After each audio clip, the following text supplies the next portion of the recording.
What if you woke up in a world where magic was real, but your only weapon was a shovel and a degree in civil engineering? This is a land governed by noble titles and ancient swords, but the rules are about to change. Back on Earth, I was Suho Kim, just a student trying to survive his classes. I didn't have much, but I had knowledge that shouldn't exist here. But in this reality, my name is Lloyd Frontera, and this is the story of how a common student rebuilt a failing estate from the ground up. It starts with a vision, a blueprint of the future overlaid on a primitive present, a grid system that only I can see, mapping out possibilities that no knight or wizard could ever fathom. I'm going to turn this entire world upside down, using nothing but the laws of physics and a bit of grit.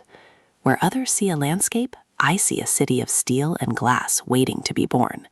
The scale of my ambition is massive, but first I have to deal with the man standing right behind me, Javier, the legendary knight who is supposed to be the hero of this story. He thinks I've lost my mind, but I'm looking at something better than glory. I'm looking at cold, hard cash. To understand how I got here, we have to go back to the beginning. A few years ago, my life was completely different. I was just another guy in a cramped apartment. Then a strange system message appeared, a random wish granted by something called the Absolute. I didn't think much of it until the congratulatory bells started ringing in my head. I woke up face down in the dirt, drooling and confused, with a blue screen staring back at me. The message was clear. I was now a character in Knight of Blood and Iron, the novel I had just finished reading. I was no longer Suho Kim. I was inside the book, and the reality of the situation was starting to sink in. The system wished me luck with a cheerful pop, leaving me to figure out my new life in the middle of nowhere. It's a classic transmigration trope, but usually people wake up as a prince or a powerful mage. Me? I woke up face down on a freezing dirt road, miles away from any comfort. The cold was biting through my clothes, and my body felt like it had been through a blender. I tried to move, but everything hurt. And then there was my jaw. A health alert popped up, mocking me. Apparently, I had dislocated my jaw just by sleeping on the ground. The system's snarky tone was already starting to get on my nerves. I didn't need a laugh track for my pain. I took a moment to think. In the novel, the only person pathetic enough to pass out in the middle of the road was Lloyd Frontera, the eldest son of a local baron and the biggest loser in the entire story. A shadow loomed over me. Someone had been looking for this drunkard. The sound of heavy, disciplined footsteps approached. A real knight. He looked exactly as the book described him. Stoic, handsome, and incredibly dangerous. This is Javier Azrahan, the actual protagonist of the novel. He's supposed to be a sword genius. He called me Lloyd, confirming my worst fears. I wasn't the hero. I was the hero's burden. In the original plot, Javier is a renowned swordsman who eventually saves the world. But right now, he's just an unknown knight serving a minor country lord. And that lord's eldest son is the man I've become, a spoiled brat who wastes his life on booze. The realization hit me like a ton of bricks. Of all the characters to possess, why this hooligan? We stared at each other in the moonlight. Javier's silence was deafeningly judgmental. He didn't even have to say the word hooligan. It was written all over his face. At least I have some self-awareness. Javier seemed almost amused by my sudden moment of clarity. He led me back to the manor, a place that was supposed to be a symbol of power, but felt more like a tomb. Even inside, the hero was still acting like my servant, stoking the fire while I sat there uselessly. He asked if I remembered how I ended up in the dirt. I didn't, but he was happy to fill me in. Apparently, I started drinking in the afternoon, got trashed, and destroyed the furniture at the local pub. It's a typical Tuesday for the original Lloyd. Javier was sent to make sure the Baron's son didn't die in a ditch. The Baron still cares about his son, even if that son is a complete disaster. Javier doesn't pull his punches. He made sure to mention my dislocated jaw was a pathetic way to go. The manor was freezing. This world doesn't have the underfloor heating systems I'm used to back home. Javier told me to rest, mentioning he'd report my latest drunken rampage to my father in the morning. I tried to talk him out of it, but he's as rigid as the steel he carries. Before he left, I had to ask. I remembered something from the book that was far more important than a pub bill. The heavy clack of the door shutting left me alone with my thoughts and a very grim future. I know everything that happens in this story. I read the final chapter just last night. I was reading it in my tiny, cramped room, never imagining I'd be living it the next day. The story of Lloyd Frontera is a tragedy. His parents get scammed, lose everything, and take their own lives. Lloyd becomes a beggar, spending his last coins on cheap ale to forget the misery. In the end, he coughs up blood and dies alone. It's a miserable, pathetic ending. I stood up, refusing to accept that fate. What's the point of being an aristocrat if it leads to a gutter? I cursed the absolute who sent me here. If I wished for a new life, why put me in a body destined for ruin? The sun rose over the Frontera estate. It looked peaceful, but I knew the bankruptcy was already looming. The architecture was grand but old-fashioned. Beautiful, yes, but incredibly inefficient for heating. Then I met her, Marbella Frontera, Lloyd's mother. She looked exhausted, her eyes filled with disappointment. She had heard about the pub.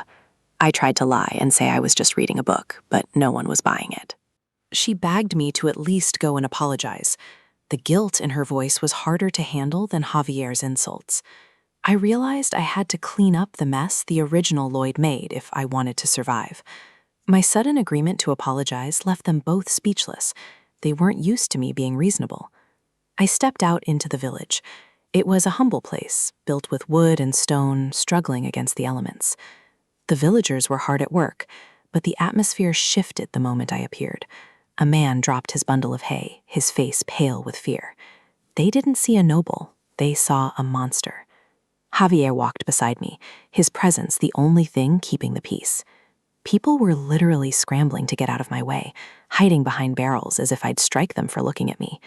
I tried to act normal, but the weight of Lloyd's reputation was crushing. Women pulled their skirts away, and men dashed into doorways. It was a total social exile. I realized then that hooligan was an understatement. I was the most hated man in the barony. Even the children were warned about me. A small boy peeked out of a window, curious and terrified. His mother quickly pulled him back, shouting at him not to make eye contact.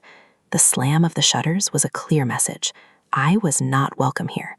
The system confirmed it with a helpful ding. The villagers absolutely detest you. Thanks, I noticed. I asked Javier why he was still following me. He said he was my escort, but we both knew the truth. He wasn't protecting me from them. He was protecting them from me. I'm basically a gangster in their eyes. If I'm going to be a beggar later, I need these people to at least not throw stones at me. If I can fix the debt, I can live a sweet, comfortable life as a country heir. That's the dream. I checked my status. Surely the system gave me some kind of cheat code or powerful skill. It did. I have human scum as a passive skill and rowy drunkard as an active one. What a joke. I waved my hands in frustration. These skills were useless for saving an estate from bankruptcy. Javier was staring at me again. He probably thought I was having another breakdown. He pointed out the pub. He thought I was trying to skip out on my apology. His eyes were cold, searching for any sign of a lie. He didn't trust a single word that came out of my mouth. I shouted back that I was just thinking. It's hard to plan a revolution when your bodyguard hates your guts. He dismissed it with a sigh and told me to just get it over with. I pushed open the heavy wooden door of the pub, the creak announcing my arrival like a death knell. Javier watched me closely. He could sense that something about me had shifted overnight. The interior was a disaster. Smashed chairs and broken tables littered the floor. I really did a number on this place. I even managed to crack the wall with a decorative skull. The original Lloyd was a menace. I bowed deeply, begging for forgiveness. I took full responsibility for the damage. The owner was trembling, his hands up in a defensive posture. He was on extreme high alert. He was more terrified of my politeness than my rage. He probably thought I was setting him up for something worse. I tried to act a little ruder to calm him down, but the system just told me my apology wasn't genuine. I can't win. The poor man just wanted me to leave. He told me it was fine and that I didn't need to apologize. I felt like a total failure. Even when I tried to do the right thing, I'm still the villain. I walked back out into the bright afternoon sky, feeling the weight of the world on my shoulders. Javier walked beside me as we crossed the stone bridge. He told me the owner's reaction was expected. The furniture and decorations I broke were bought with that man's life savings. An apology doesn't pay the bills. I realized that brownie points were useless. I needed to solve the underlying problems of this village. Javier added that the owner's mother was sick from the winter cold. The pub was a drafty, miserable place. A single fireplace isn't enough to heat a stone building. It was a design flaw as old as time. The elderly can't survive that kind of cold. They need something better. They need ondol. I stopped in my tracks. The idea hit me with the force of a lightning bolt. My eyes widened. I wasn't just a student. I was a specialist in construction and infrastructure. A light bulb flickered to life in my mind, cutting through the fog of Lloyd's useless memories. It started as a small spark of inspiration, a connection between two worlds. I had it, the solution to the pub owner's problem and the key to my own survival. It was like a surge of electricity running through my brain.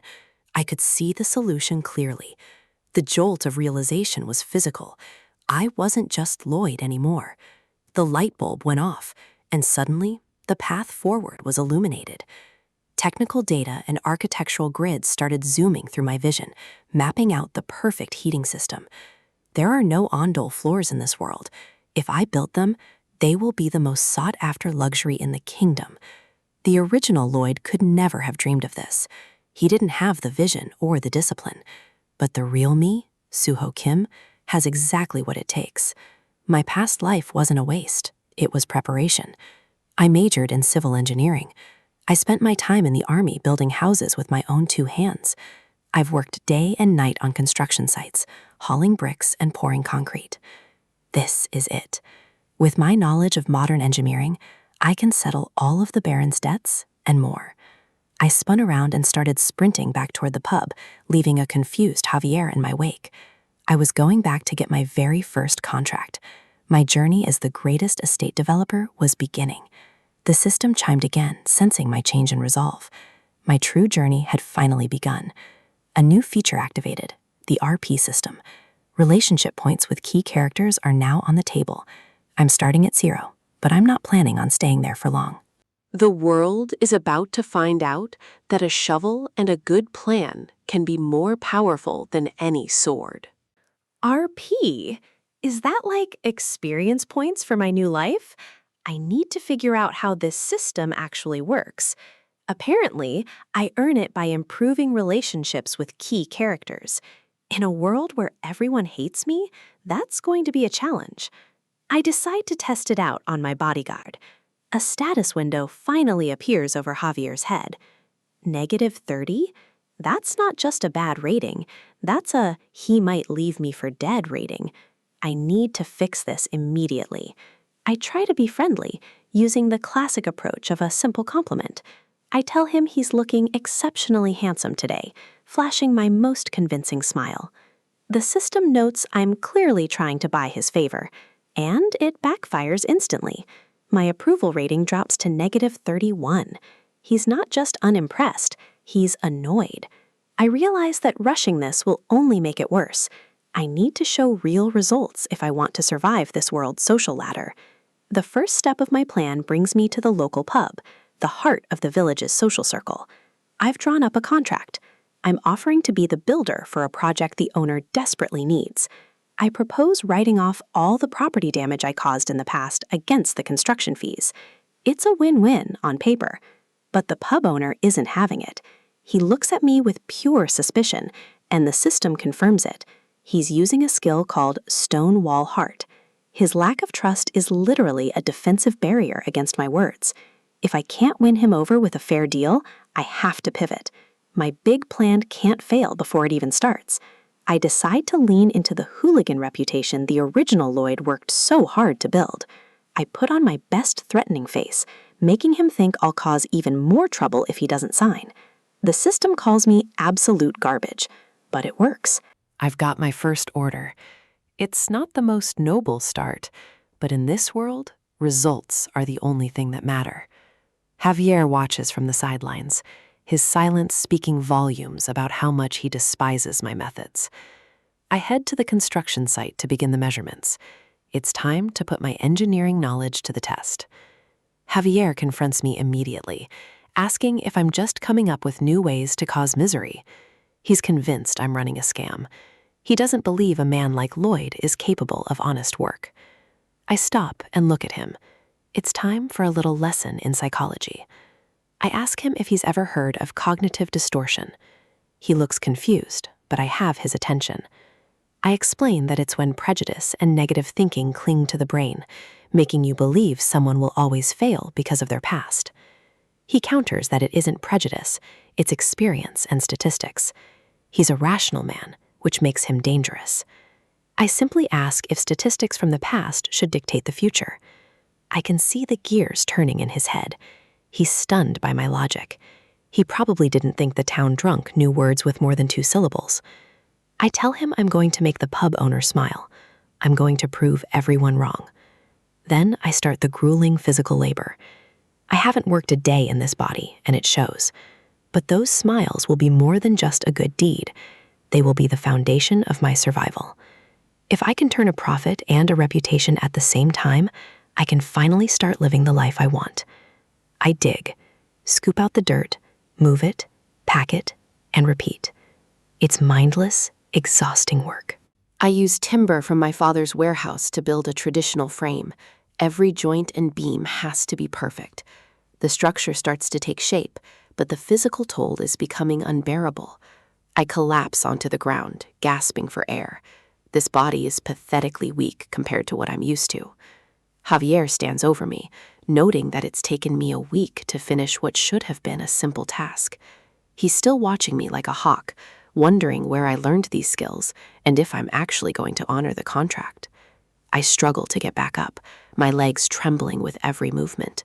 There's no time to rest. I pick up the axe to prep more wood, but my hands can barely grip the handle. I swing with everything I have left, which isn't much. The weight of the axe nearly pulls me over. I'm staggering, a hair's breadth away from a total breakdown. Suddenly, a firm hand grabs the axe handle, stopping my fall. Javier has finally decided to intervene. He looks as unimpressed as ever, but he's not letting me fail. The silence between us is heavy with unspoken questions. He reaches out for the tool, taking the burden off my hands. I give him the specifications: thin pieces, precise lengths. I need them exactly as I designed. He tosses a log into the air with a casual flick of his wrist. In one swift, blinding motion, he swings the blade. The wood is sliced into perfect, uniform planks before it even touches the ground. They clatter onto the dirt, exactly as I requested. It's a display of skill that borders on the supernatural. I can only stare in shock. This is the power of a master swordsman in this world. I give him a thumbs up, my awe overcoming my exhaustion for a brief moment. Truly, who needs modern equipment when you have a bodyguard who can do the work of a sawmill with a single swing? I clap him on the shoulder, deciding to push my luck while he's in a helpful mood. I suggest that since he's finished with the wood, he might as well help me finish the digging. His expression sours immediately. He realizes he's just volunteered for more manual labor. I tell him he's only helping because he's curious. He wants to see how this con ends, and the only way to see the end is to finish the work together. I've got him right where I want him. Javier grits his teeth, but he knows I'm right. His curiosity is stronger than his pride. So we dig. Side by side, we move the earth in a rhythm that would have been impossible alone. Javier works with a grim determination, his speed making up for my lack of strength. I push myself to keep up, sweat pouring off me in the midday sun. The shovel bites into the clay, layer after layer being cleared away. I feel a strange sense of momentum. For the first time, I'm actually building something real. One final slam of the shovel, and the foundation is set. Construction is finally moving into its final stages. The structure is complete. It's small, humble, but it contains a secret that will change everything. I even added my brand's logo. If I'm going to do this, I'm going to do it with style. I invite Javier to come and see the finished product. I can tell he's still waiting for the other shoe to drop. I give him a confident look. It's time for the big reveal. He remains silent, watching me with those cold, analytical eyes. The wind howls to the bare trees as the first real chill of winter arrives. I light the fire in the external hearth, hearing the wood pop and crackle. Smoke curls from the chimney of the little house. Everything is working exactly as designed. The pub owner brings his elderly mother inside. She's been suffering in the cold, and he's desperate. She lies down on the floor, and her face instantly transforms. The warmth is radiating directly into her joints. The owner is stunned. He touches the floor and feels the intense, steady heat rising from the ground. To the people of this world, this is astounding. They've never felt anything like it. It's the power of the Andol floor. In a world of drafty stone rooms, this is pure magic. The owner is overwhelmed with gratitude. He hasn't seen his mother smile like this in years. The pub owner and his mother are happy, just like I said they would be. Javier watches from the shadows. The change in his perception is palpable. He's questioning everything he thought he knew about Lloyd Frontera. Did I really do this just for a smile? He sees the genuine joy on their faces, and he can't call it a con anymore. For the first time, he acknowledges that those two people are truly happy right now. The system chimes. My approval rating with Javier has increased by 2 points. -29. It's a small victory, but it's a start. I've earned 36 RP for improving my relationship with a key character. This is the momentum I need. I can't help but smile to myself. My plan is working. I joke with Javier that he must think I'm not total garbage now. He maintains his stoic mask, but the ice is melting. Regardless of what he thinks, we've broken ground on a new future. This was just the pilot project. The timber was a loss, but that doesn't matter. This house is my model for a whole new business. A few days later, the line is already forming. Word of the magic floor has spread through the village. People come out of the house literally steaming, their faces flushed with comfort. I shift into salesman mode, tapping on the table to get their attention. I know they want this at home. I offer 2 styles, an annex or a full remodel. I'm already calculating the margins. The villagers are still hesitant. They want the warmth, but they're still afraid of the name Frontera. I try to keep the pressure on, offering a discount to anyone who orders today. I'm practically giving it away. But then, a shadow falls over my desk, a presence I wasn't expecting so soon. It's my father, Arcos Frontera, and he looks absolutely furious with what I've been doing. The system alerts me. My approval rating with him is at -20. This is bad. He demands to know what I think I'm doing. My business venture just hit its first real wall. Inside the walls of the Frontera estate, a silent battle is being waged. It isn't fought with swords, but with the suffocating weight of debt that threatens to crush everything I've built. Breakfast is a quiet affair, defined by the distance between a father who has lost hope and a son he no longer recognizes. I can feel the Baron's eyes on me. To him, I'm still the spoiled, reckless Lloyd who only knows how to waste what little we have left. He's been avoiding this conversation, likely fearing what new disaster I've cooked up. But in this world, if you don't build, you break. He finally breaks the silence, demanding to know what I'm up to this time. The Baron's face is etched with the exhaustion of a man who has spent too many nights staring at ledgers that won't balance. I keep it brief, adopting the rude, dismissive tone the old Lloyd was famous for. I tell him I built an Ondel room for the pub owner. He's already heard about the other orders coming in. News travels fast when the village drunk starts acting like a master engineer. His warning is stern. These people are our responsibility, and he won't tolerate me exploiting them for a quick coin. I shrug it off. It's expected. No matter what I do, everyone in this novel is programmed to think the worst of me. I've had enough of the heavy atmosphere. I excuse myself, but as I turn to leave, his voice stops me cold. He asks if I'm doing all this because I know how bad the family situation really is. He tells me not to worry, that he'll find a way out soon. He wants me to stay out of it, to keep my hands clean while the ship sinks. I've heard those words before, in another life, from another father who was drowning in lies. In my memories as Suho, my father said the exact same thing. Just study hard, he said, while the debt collectors were already at the door. He was a liar, and I know the Baron is lying now too. He has no plan. He only has despair. I won't let history repeat itself. Not here, and not to this family. I won't give up, because I need them to keep fighting alongside me.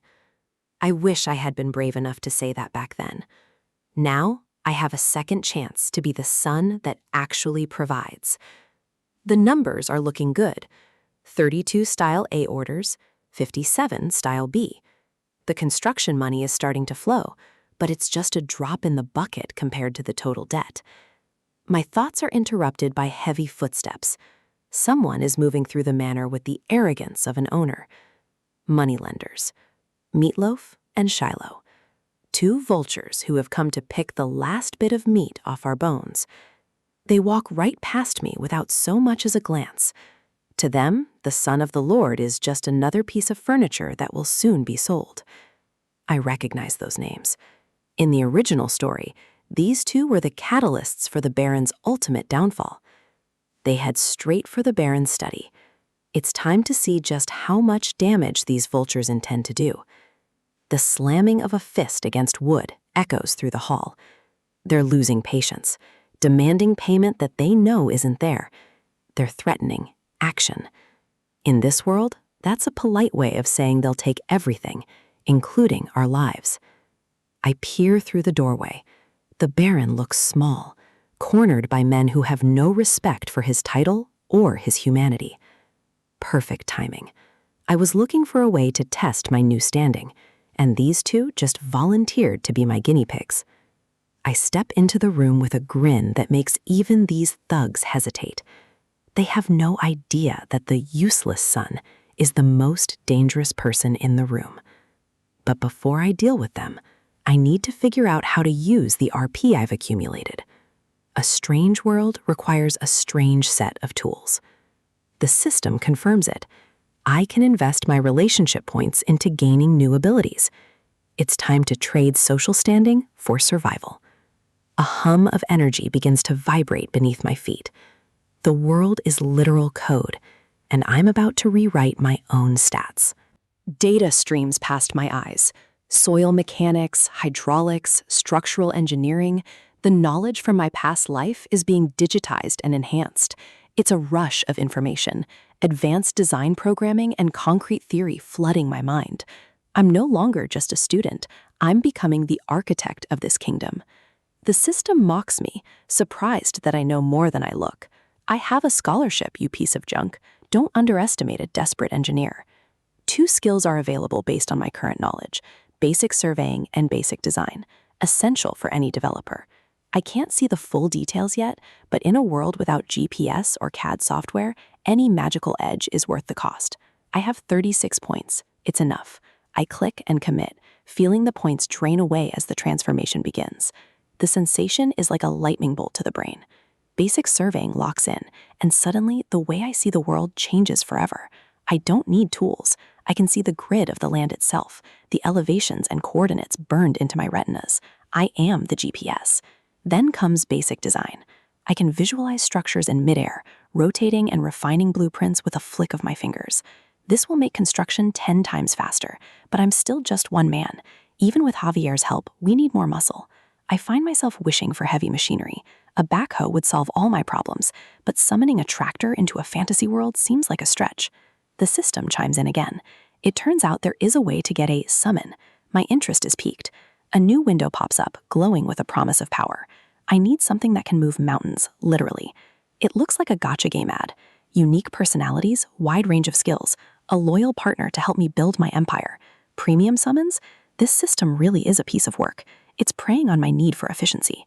50 points per turn. That's steep. I'm currently broke in both currency and relationship points. I only have 1 point left. I need to generate some serious goodwill, and I know exactly where to find it. If I can summon a creature with the power of heavy machinery, a dragon, a behemoth, anything, I can transform this estate in weeks. I need key characters to like me, and right now, my father is being harassed by the perfect targets for a little relationship building. Back in the study, Meatloaf slams the table again. He's tired of waiting, and he's about to make an offer that will turn the Baron's stomach.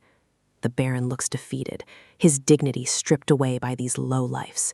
They think they hold all the cards. Meatloaf leans in with a disgusting smirk. He suggests selling the Baroness and her ladies to a nice place to fetch a hefty sum. The Baron is horrified.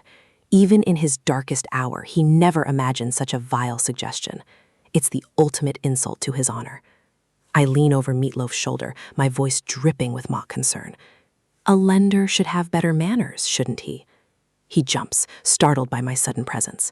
They haven't realized that the dynamic in this room has shifted entirely. He recognizes me, the peculiar eldest son. He thinks I'm just an interruption, a minor nuisance to be brushed aside. I ignore his insults. Instead, I ask for the one thing they don't have, a warrant. They're confused. Warrants are for commoners, not for men collecting from a bankrupt noble. Or so they think. I begin reciting the Royal Family and Nobility Act, Article 3, Clause 6. My knowledge of this novel's lore is finally paying off. All nobles may exercise their right to protect their interests as vassals of the king. My gaze is cold, unwavering.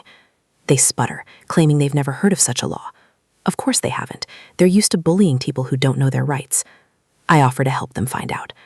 But I won't be using a book to teach them this lesson. I call out for Javier. The real muscle of this family is about to make his entrance. He appears instantly, his presence filling the doorway. He may hate me, but he's bound by duty to follow my lead. The silver-haired knight looks down at the lenders with a chilling indifference. He's a weapon waiting to be aimed. I give the order. Cut off this trespasser's arm. I want them to know exactly what kind of action I'm prepared to take. The room goes silent. Javier steps forward, his hand resting on the hilt of his sword. The lender's bravado evaporates instantly. They threaten to sue, but I just smile. Let's see whose side the judge takes when they hear about the attempted human trafficking. Javier draws his blade. The steel sings as it leaves the scabbard, a bright, lethal flash in the dim light of the study. Panic sets in. They realize I'm not joking. In this world, a noble can kill a commoner for trespassing and walk away without a scratch. They scramble for the exit, screaming about regret and revenge. But their words are empty, drowned out by the sound of their own fear. The door slams shut behind them. For the first time in months, the Frontera Manor is free of vultures. I scoff at their retreat. Absurd how quickly they run when the odds are actually even. The Baron is staring at me, his mouth agape. He looks like he's seeing a ghost, or perhaps a son he never knew he had. He's frantic, worried that I've only made things worse. He knows we don't have the money to keep them away forever. I drop a heavy bag onto the desk. The sound of clinking coins is the most beautiful music I've heard all day. I tell him it's enough to cover this month's Mientras. It's the first real payment this family has made in years. He's suspicious, accusing me of extorting the villagers. He still can't believe that I actually worked for this money. Javier steps in, his calm voice acting as a bridge. He tells the Baron not to fear. He promises to ensure that I fulfill the orders. If the kingdom's greatest knight vouches for me, the Baron has no choice but to listen. The tension leaves the Baron's shoulders. He trusts Javier completely, and by extension, he's starting to trust the path I'm carving out. We take our leave. The first hurdle has been cleared, but the race is far from over. As we walk through the halls, I can feel Javier's burning curiosity. He's dying to know where I learned that law.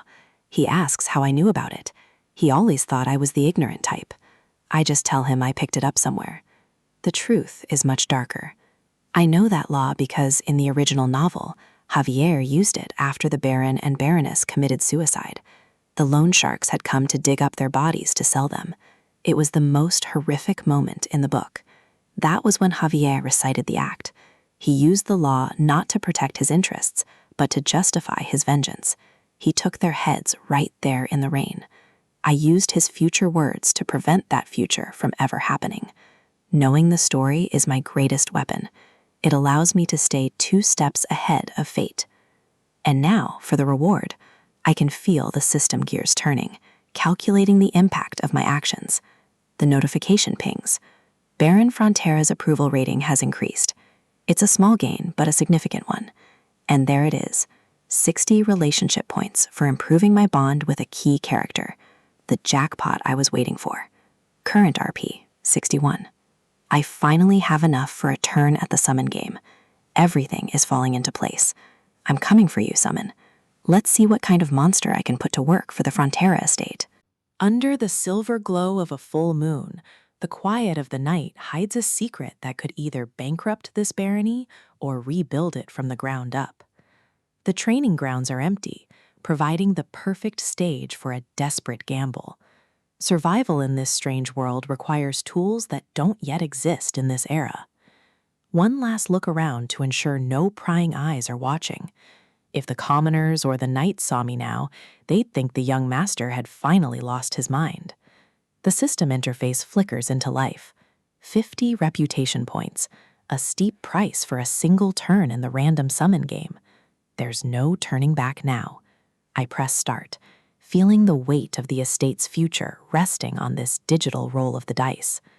A blinding flash of emerald light erupts from my fingertips, tearing through the darkness of the night. The sound of grinding gears echoes through the air, a mechanical roar that feels entirely out of place in this medieval setting.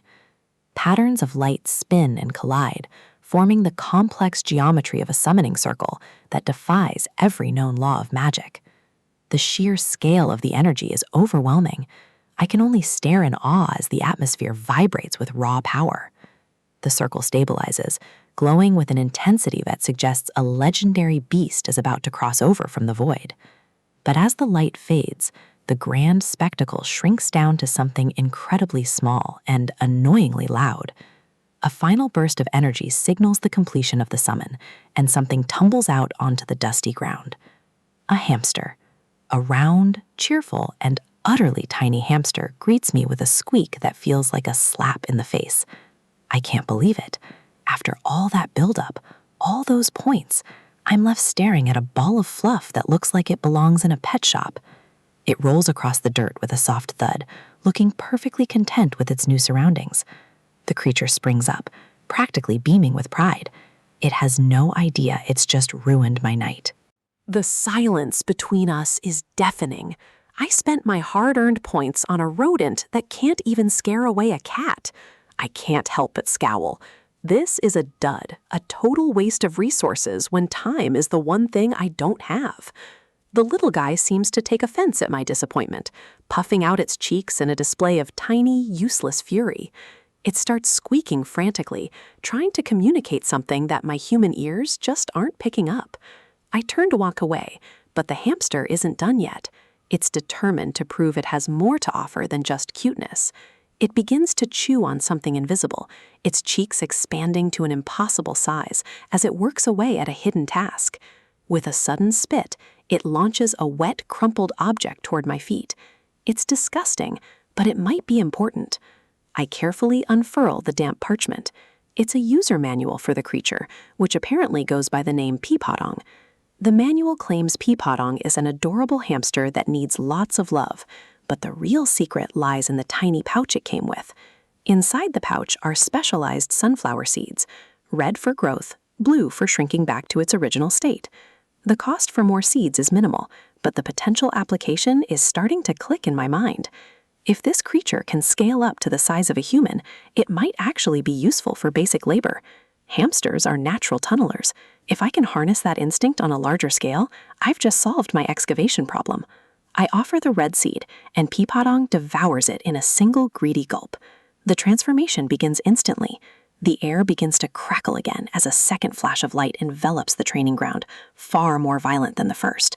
A massive force slams into me, throwing me backward as the creature expands at a terrifying rate. I hit the dirt hard, the world spinning as shadows grow long and heavy above me. When the dust settles, I scramble back in pure shock. This isn't just a bigger hamster, it's a titan. It stands over 15 feet tall, a mountain of fur and muscle that towers over the fences. No, it's even bigger than that. Over 30 feet of pure, unadulterated construction power is standing right in front of me. The creature looks down at me with a smug, cocky grin. It knows exactly how impressive it is. The system confirms it.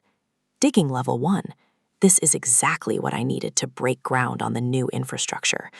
Pudong dives into the earth with the force of a landslide, moving dirt faster than a dozen men with shovels could dream of. Next is packing dirt level 2.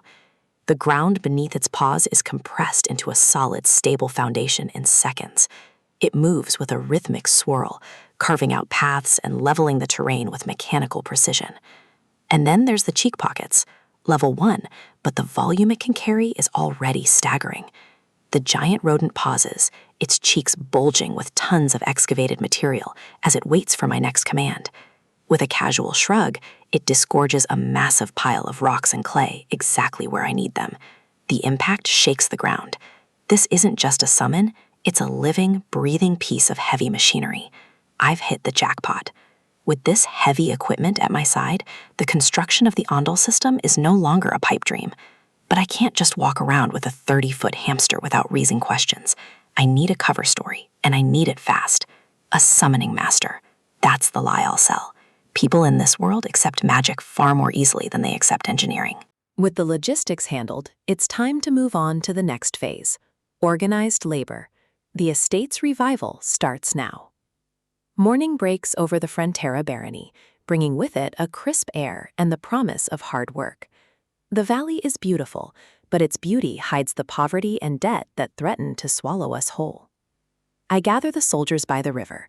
They look confused, leaning on their tools like they've never done a day's work in their lives. I shout the first rule of any job site: safety first. It's a concept they clearly haven't heard of. They stare back at me with blank expressions. To them, I'm still just the spoiled brat of a failing lord. These 30 men are paid to guard a border that never sees combat. In my eyes, they're just underutilized employees. The Baron is drowning in debt, yet he keeps these idle hands on the payroll. I'm going to make sure every penny is earned. I tell them the truth. They are in the army, and the army exists to do work. If there's no war, there's construction. I remind them that a soldier's life is mostly digging holes and pulling weeds anyway. I'm just giving them a purpose. I point to the massive piles of clay.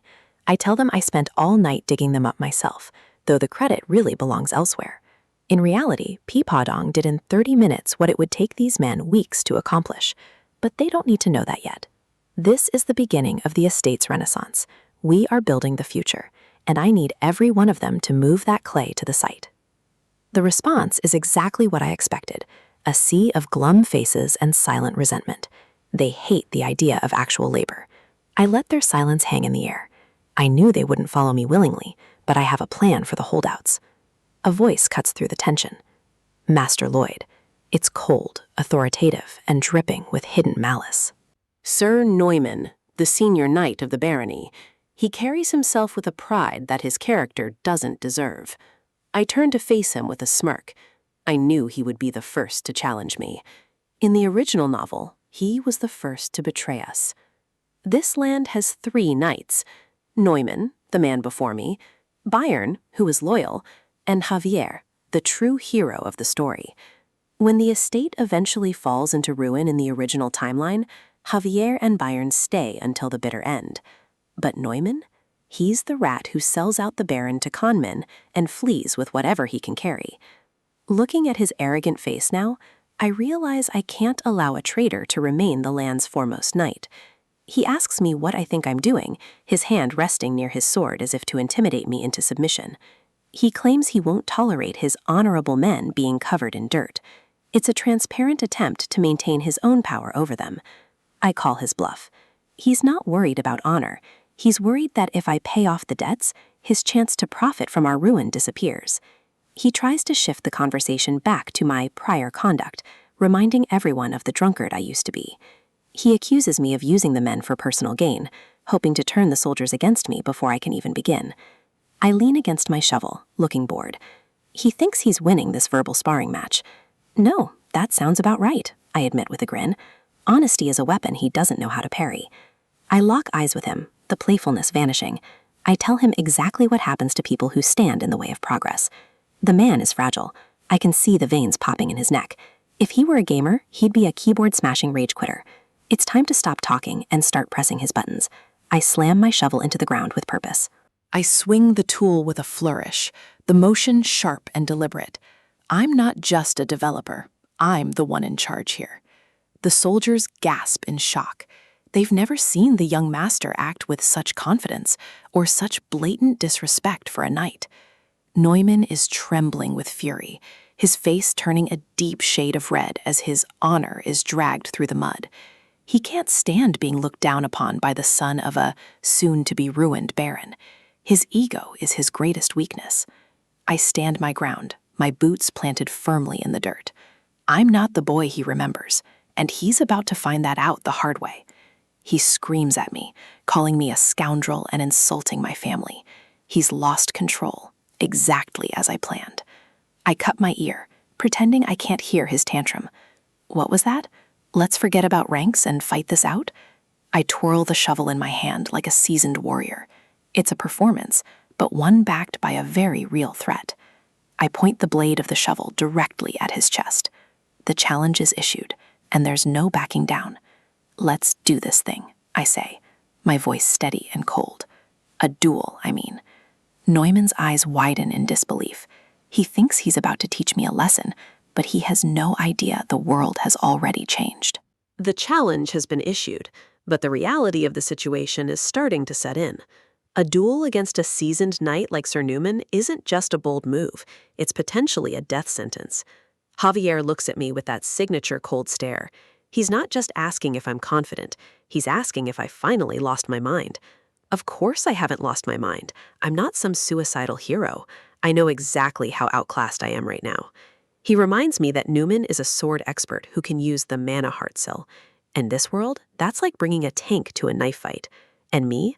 I'm just a guy with a loud mouth and a shovel. I can see his hand twitching toward his hilt. Javier's patience is paper thin, and honestly, I don't blame him for wanting to end this farce himself. In his eyes, I'm still the old Lloyd, the hooligan who makes life difficult for everyone just because he can. He thinks this is another reckless whim. But Javier is starting to notice the patterns. The way I separated the Baron from the conflict, the way I appointed a substitute overseer, it all looks too calculated to be a simple tantrum. Still, he sees me picking my nose and immediately loses any respect he might have been building. To him, I'm just filthy scum that needs to be kept on a short leash. It's time to change the dynamic. I need Javier to be more than a babysitter. I need him to be a weapon. I tell him there's something I need him to do. I give him my best trust me smile, which usually just makes people want to punch me harder.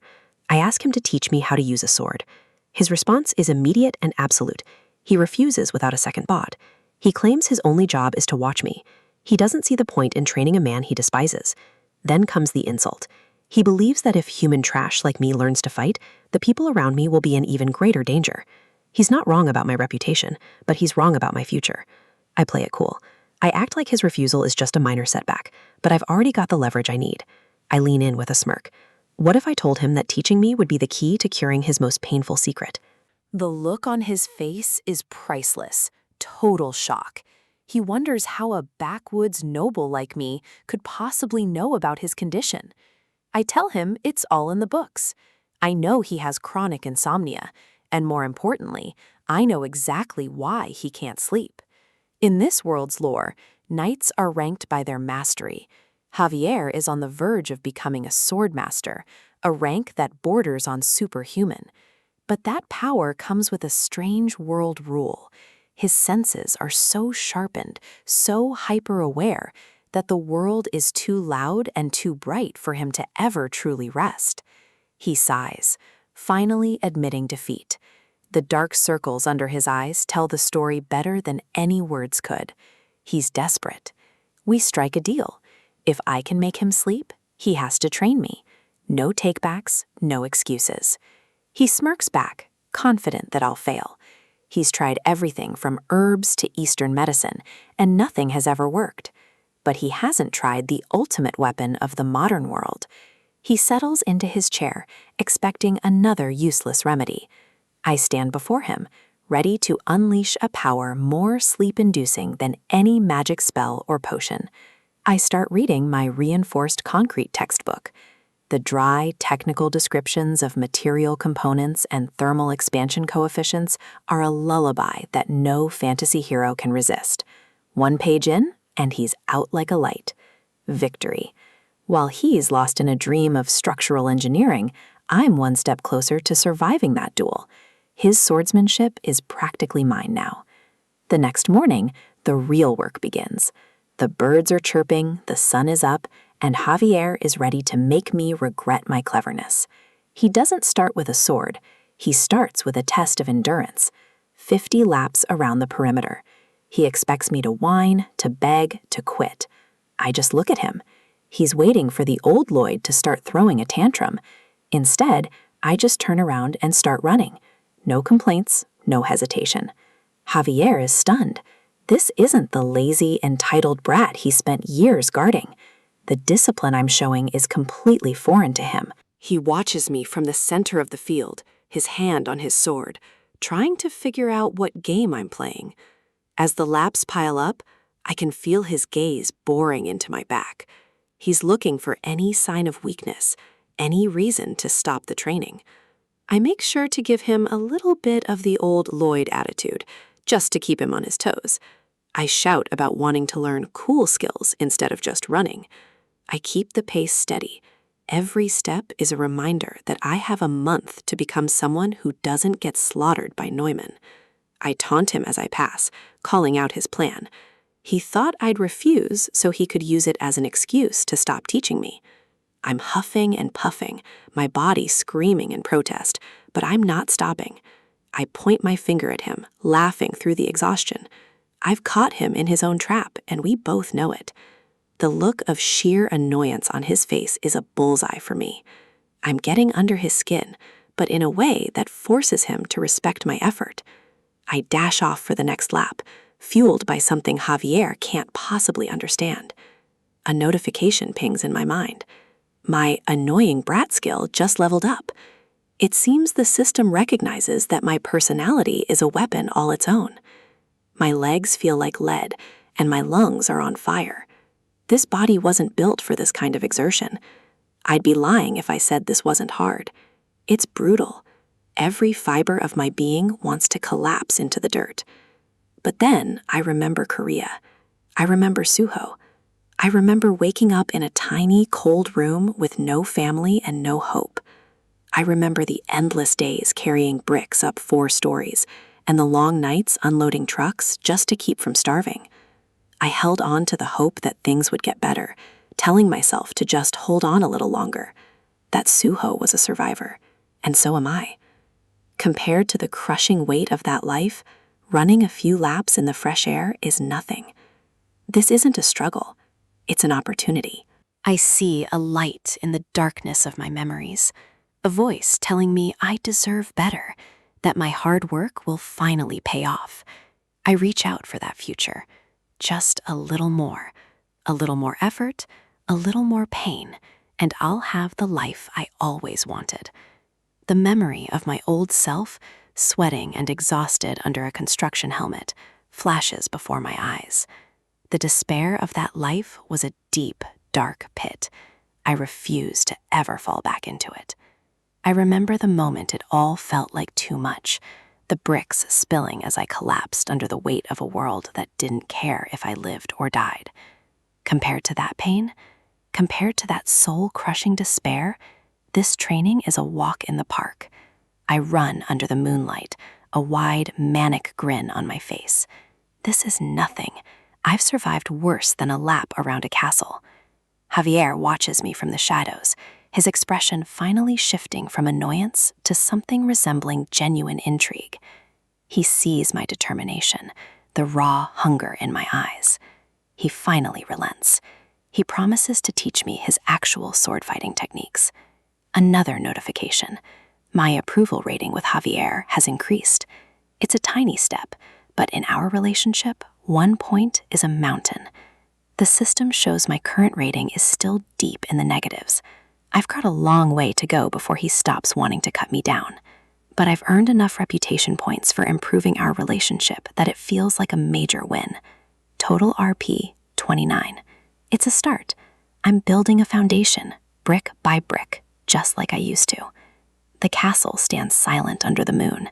Inside, the gears of a much darker plot are beginning to turn. Sir Newman is meeting with the Baron. He plays the part of the loyal, offended protector, complaining about my disrespect to his lineage. The Baron looks tired, defeated by the constant drama. He thought I'd changed, but Newman is doing his best to convince him otherwise. He tells Newman he can't stop the duel, but he pleads with him to be gentle. He still sees me as his heir, despite everything. The Baron hopes this duel will just be a wake-up call, a way to pull me back to my senses without causing permanent damage. Neumann bows, giving his lord the answer he wants to hear. As you wish, my lord. But as soon as he turns away, the mask slips. Duels, after all, are unpredictable things. Accidental deaths happen all the time. In his mind, Neumann is already a murderer. He plans to kill me, and if the Baron has a problem with it, he's next on the list. He'll kill the Baron and Baroness, stage it as a suicide, and walk away with his pockets full as he moves on to a bigger stage. He laughs to himself as he walks down the hall. He thinks my arrogance has handed him the perfect opportunity to seize everything. Time waits for no one. 1 month passes in a blur of sweat, concrete textbooks, and the sound of a shovel hitting the dirt. The day of the duel arrives. The crowd is murmuring, half expecting a comedy and half expecting a tragedy. The two of us stand at opposite ends of the arena. The Baron and Baroness look on with worry, while Javier stands by, silent and observant. He knows what I've been doing for the last 30 days. Neumann draws his sword, his eyes full of malice. He asks if I'm ready, expecting me to be trembling. I don't reach for a sword. I reach for the tool that has defined my new life. My shovel bites into the earth. With a sharp kick, I send a cloud of dust into the air. It's a disrespectful start to a formal duel, and I love every second of it. I swing the shovel over my shoulder with the confidence of a man who knows exactly how to use his tools. Of course I'm ready. I give him that wide, toothy grin. I'm not here to play by his rules. I'm here to knock his lights out and show this world exactly what a civil engineer can do. In a world where status is written in the blood of knights and the sharpness of their steel, I am about to rewrite the rules with something a bit more practical. To the murmuring crowd, I look like a fool holding a commoner's tool, but they have no idea what a shovel can really do. Sir Newman's ego is as bloated as his mustache. He thinks my choice of weaponry is a personal insult, a joke played by a noble who's finally lost his mind. But this isn't just any shovel. It's solid iron, custom forged by the best blacksmith in the territory. While Newman was polishing his ego, I was preparing for war. My father looks like he wants the earth to swallow him whole. He's convinced I've turned our family's last stand into a circus act. Only Javier remains silent. He's the only one who has seen the fire in my eyes over the last month, and he knows I don't do anything without a purpose. He remembers the small hours of the morning when I pushed my body until it screamed, performing basic training without a single complaint. He saw me at the construction sites, teaching engineers the secrets of the Ondol heating system, proving my mind was as sharp as any blade. And most importantly, he saw me practicing sword work under the moonlight until the stars themselves began to fade. I wasn't just playing around. Javier realizes that my disposition isn't that of a prankster. I am more serious than I've ever been in this life or the one before. The Baron finally calls for the duel to begin.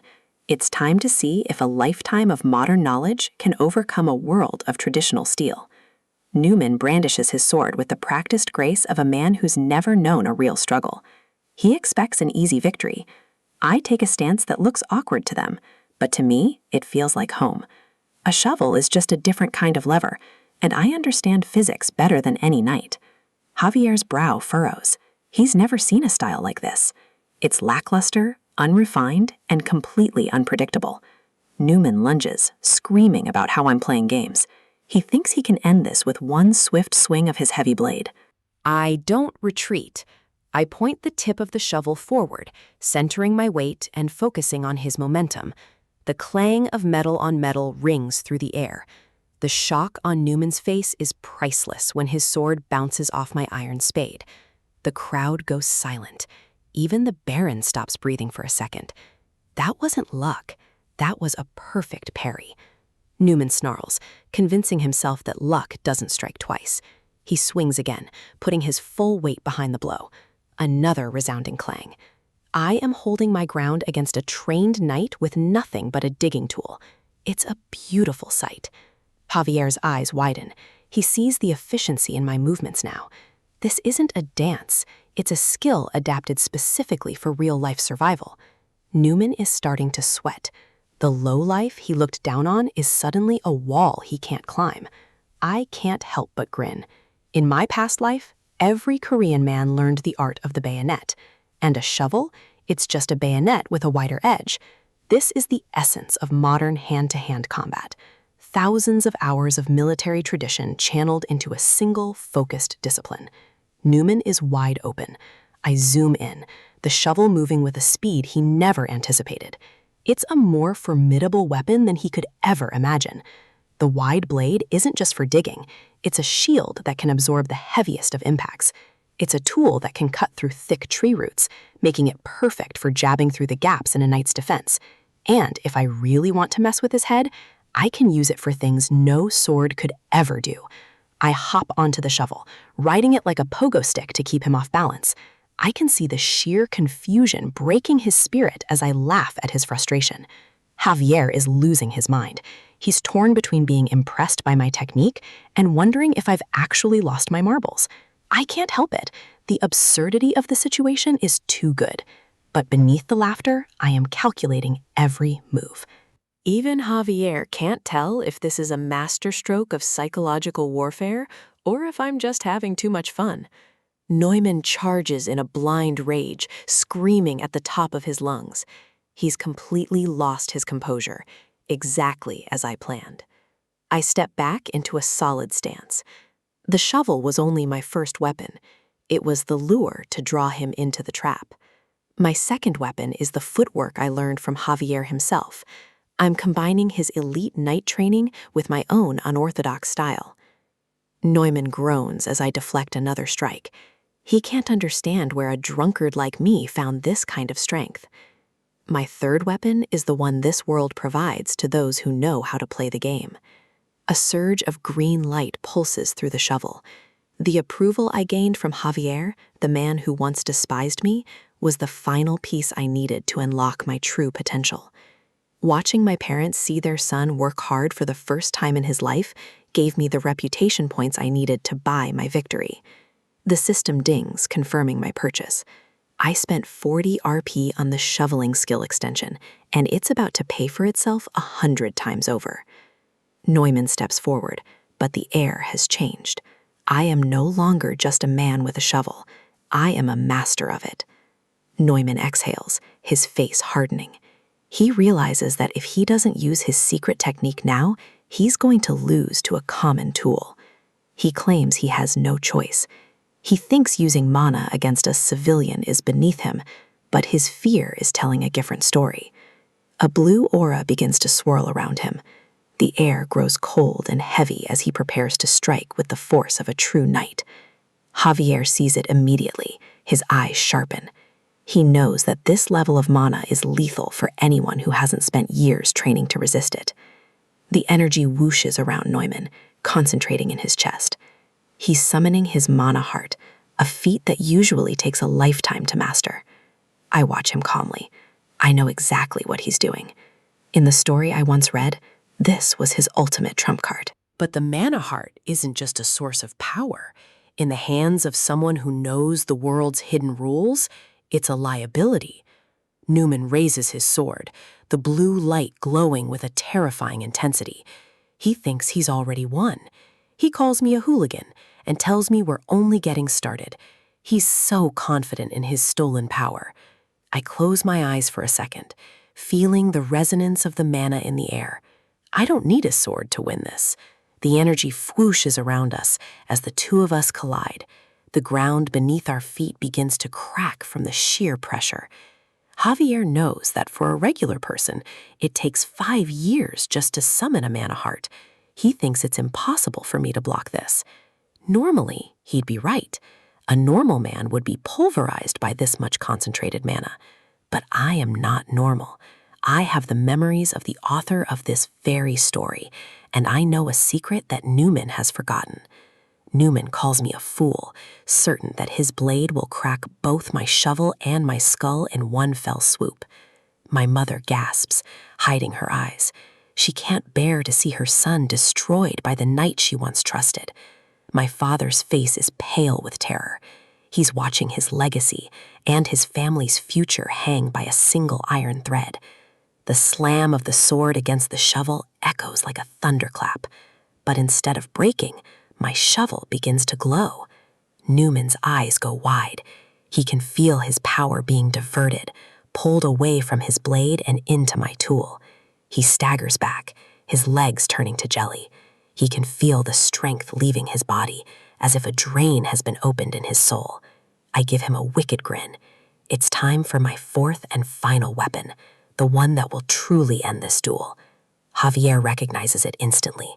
It's the mana conjuring skill that made him the strongest man in the world in the original story. The Azrahan core technique. It doesn't just block mana, it absorbs it. I'm literally eating his power to fuel my own.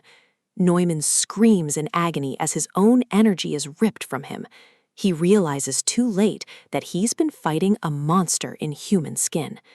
I swing the shovel with all the stolen power I've gathered. The momentum is unstoppable now. A massive whack connects with Neumann's jaw. The impact is so powerful, it sends a shockwave through the entire arena. A single white tooth flies into the clear blue sky. It's a poetic end to his arrogance.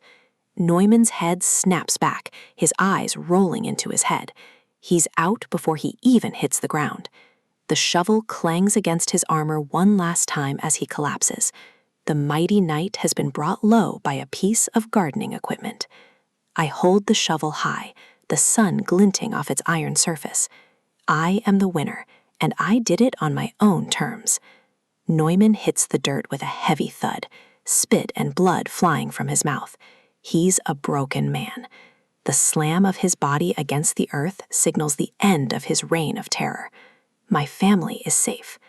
The crowd is frozen in shock. They're staring at me like I've just performed a miracle or committed a crime against nature. Even the Baron and Javier are speechless. They've spent their lives studying the sword, and I just proved it can be beaten by a shovel. Whispers break out like a wildfire. People can't believe their eyes. The bottle-loving lowlife just defeated a sword expert. The Baron finally finds his voice, stuttering as he declares me the winner of the duel. He looks like he's seeing a stranger. Neumann grovels on the ground, his mind struggling to process the reality of his defeat. He can't accept that he lost to me. I step over to him, looking down at the man who tried to destroy my family. I make sure he hears me loud and clear. I won. I stretch my back, acting as if the duel was just a light workout. The arrogance I'm showing is for his benefit, to let him know he's nothing to me.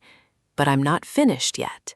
The duel is over, but the punishment for what he planned to do to my parents is just beginning.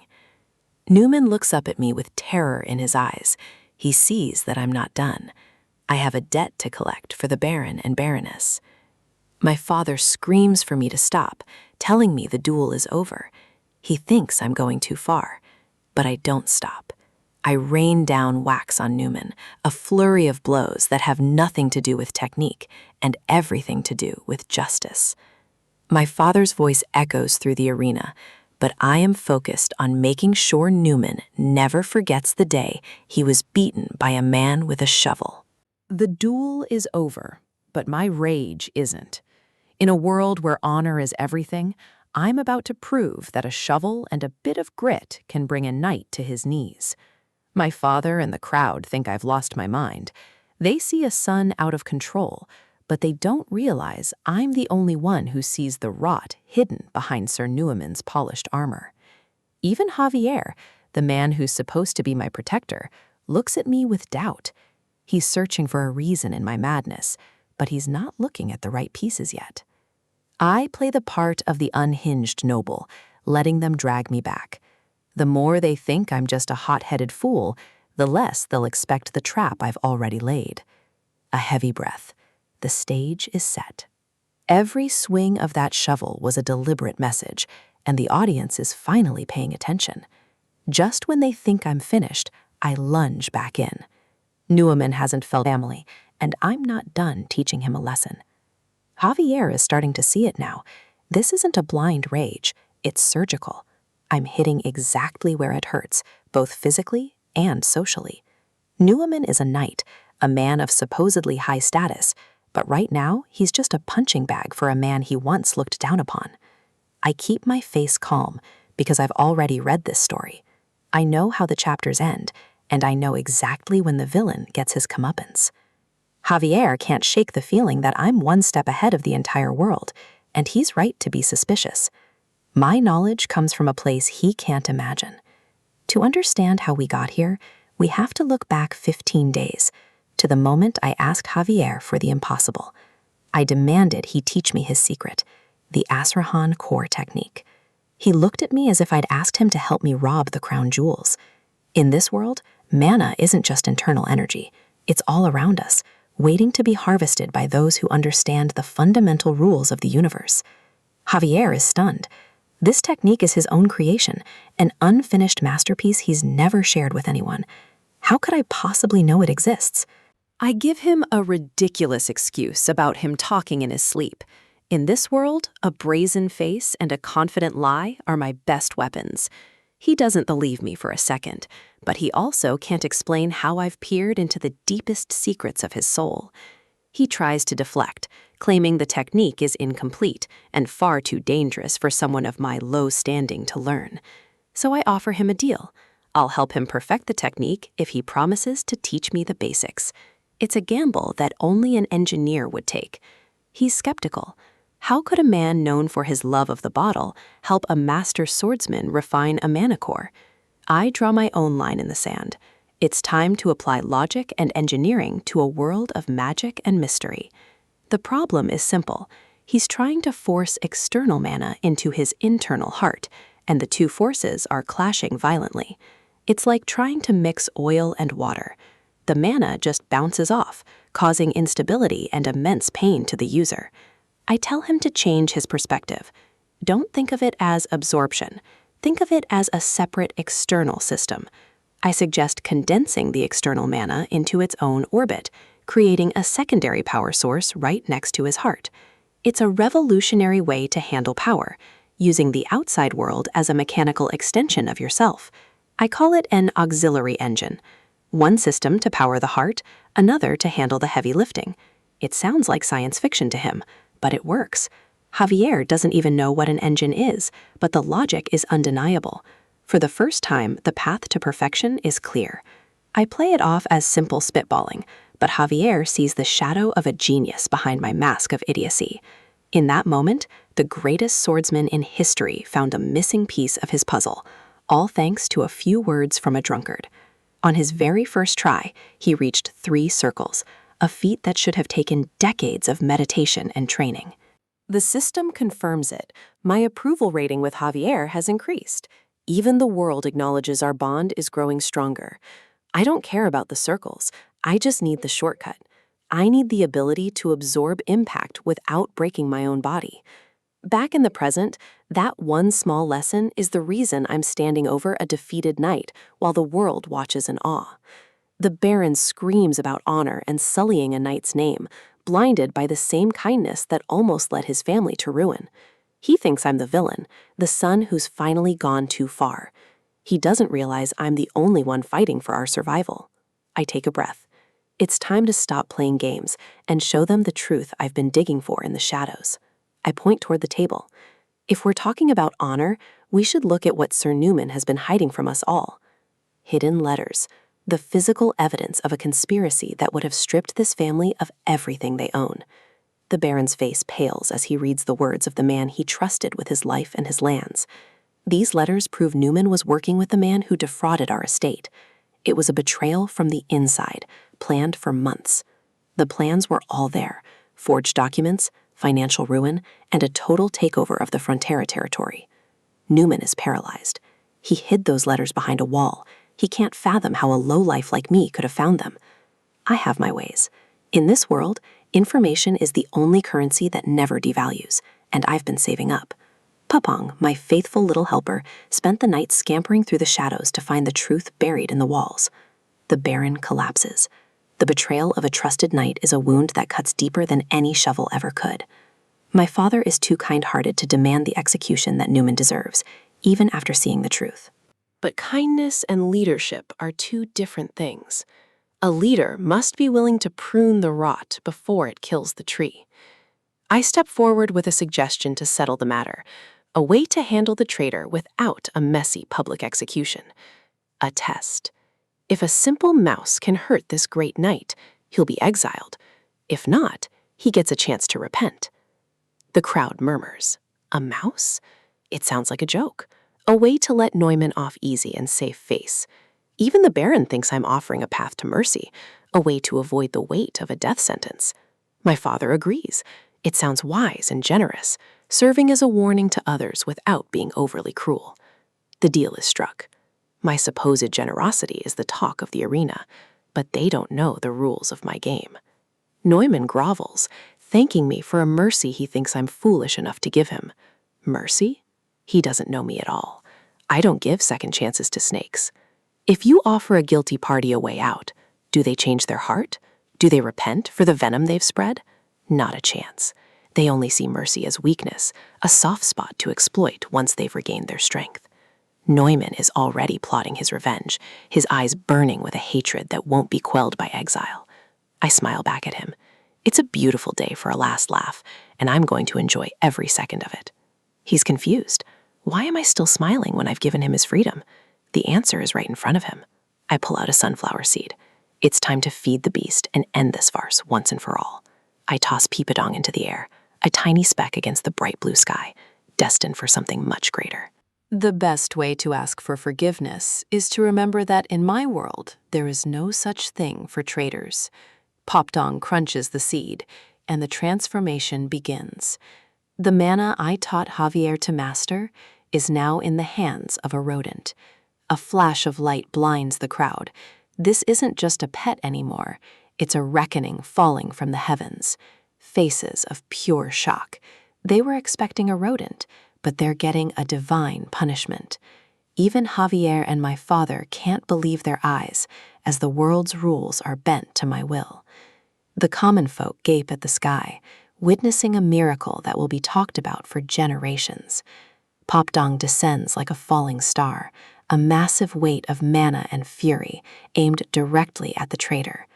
Newman looks up, his monocle nearly popping out, as the simple mouse prepares to crush his very existence. There is no escape. The laws of physics are being rewritten just to ensure Sir Newman's total defeat. A deafening slam echoes through the arena. The earth itself shatters under the weight of my tiny champion. Popdong lands with the force of a mountain. Newman never stood a chance against the power of engineering. What a shame. Sir Newman failed the test. The rotten apple is gone, and my land is safe for today. The air in the Frontera estate has changed. It's no longer the scent of stagnant wine and failure, but the crisp, sharp smell of progress and upturned earth. Beneath the surface of this world, rules are being rewritten. Magic and muscle are merging into something entirely new, large-scale infrastructure. What used to take months of back-breaking labor is now happening in minutes, driven by a creature that shouldn't even exist in this capacity. Peepadong, the once tiny rodent, is now a living engine of destruction and creation, carving a path through the dirt with terrifying efficiency. Javier watches in silence, his mind struggling to reconcile the drunken noble he once knew with the visionary standing before him, casually directing a monster to build a road. The soldiers aren't just guards anymore. They've been forged into something harder. The soft, lazy men of the past have been burned away by the sun and the weight of the stones. They've traded their rusted swords for heavy timber and sacks of gravel, their bodies bulging with a strength that only comes from Lloyd's relentless construction schedule. Lloyd speaks of an ancient city called Rome and a legendary path known as the Appian Way. In this world, knowledge is the most dangerous magic of all. The plan is ambitious, a road connecting the manor to the very base of the Eastern Mountains. It's a logistical miracle being built on the back of a novel's forgotten plot. Javier questions the necessity of it all. Why a road? Why now? But Lloyd just offers a cryptic smile. He isn't just building a path, he's building an empire's foundation. He claims this road will put their land on the map, but the confidence in his eyes suggests he's already seeing a future that no one else can even imagine. Then comes the question that's been festering in the knight's mind.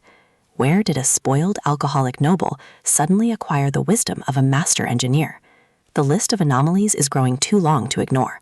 The revolutionary heating system, the summoning of high-level creatures, it doesn't add up. Javier's gaze turns cold, analytical. He's no longer looking at his master. He's looking at a stranger wearing a familiar face. A red warning flares in Lloyd's mind. The system is screaming. The knight's suspicion is a death sentence if the truth of his soul-swapping identity ever slips out. Lloyd feels a bead of sweat roll down his temple. In the original story, Javier was a hero who valued loyalty and blood above all else. Those blue eyes are searching for a crack, a single slip-up that confirms the man in front of him is an imposter who stole his lord's son's body. Lloyd remembers the lore. If Javier discovers the truth, his sense of justice won't allow a spirit to occupy the flesh of his master's kin. He can almost feel the cold steel of the knight's blade at his throat. One wrong word, and the developer's dream ends in a pool of blood. But Lloyd didn't survive this long by being honest. He has a system-granted defense for exactly this kind of social catastrophe. Stubborn insistence, activated. It's time to lean into the absurdity and gaslight the most perceptive man in the kingdom. He feigns offense, throwing Javier's accusations back at him with the practiced indignation of a man who has nothing to hide. He mocks the idea that 20 years of training are required for genius. In his mind, he's just a man using the cheat codes of modern science. He pushes the narrative of a hidden prodigy, a self-taught master who studied in the shadows while everyone else was busy looking down on him. The performance is loud, erratic, and perfectly suited to the Lloyd of the past. It's a mask made of arrogance and eccentricity. Javier falters, silenced by the sheer audacity of the response. The logic is flawed, but the personality is undeniably Lloyd's brand of chaos. With the knight momentarily stunned, Lloyd executes the ultimate move, a speedy topic change. He doesn't give Javier a second to process the lie. He strides away, his boots crunching on the very road he's creating. The immediate threat is neutralized, but the tension remains. He delegates the roadwork to Sir Byron, ensuring the construction continues even while he's away on more urgent business. Javier, true to his duty, insists on following. His suspicion hasn't vanished. It's just shifted into a watchful, dangerous patience. Their destination is far from the manor. Lloyd is going after the one thing he hates losing more than his life, his money. They arrive at Ludenia, a small border town that serves as the perfect hideout for those who wish to disappear with stolen fortunes. Inside a dimly lit inn, a man is losing his mind. The shadows here are thick with the desperation of a cornered rat. A fist slams onto the table. The sound echoes with the fury of a con man who's finally been outplayed at his own game.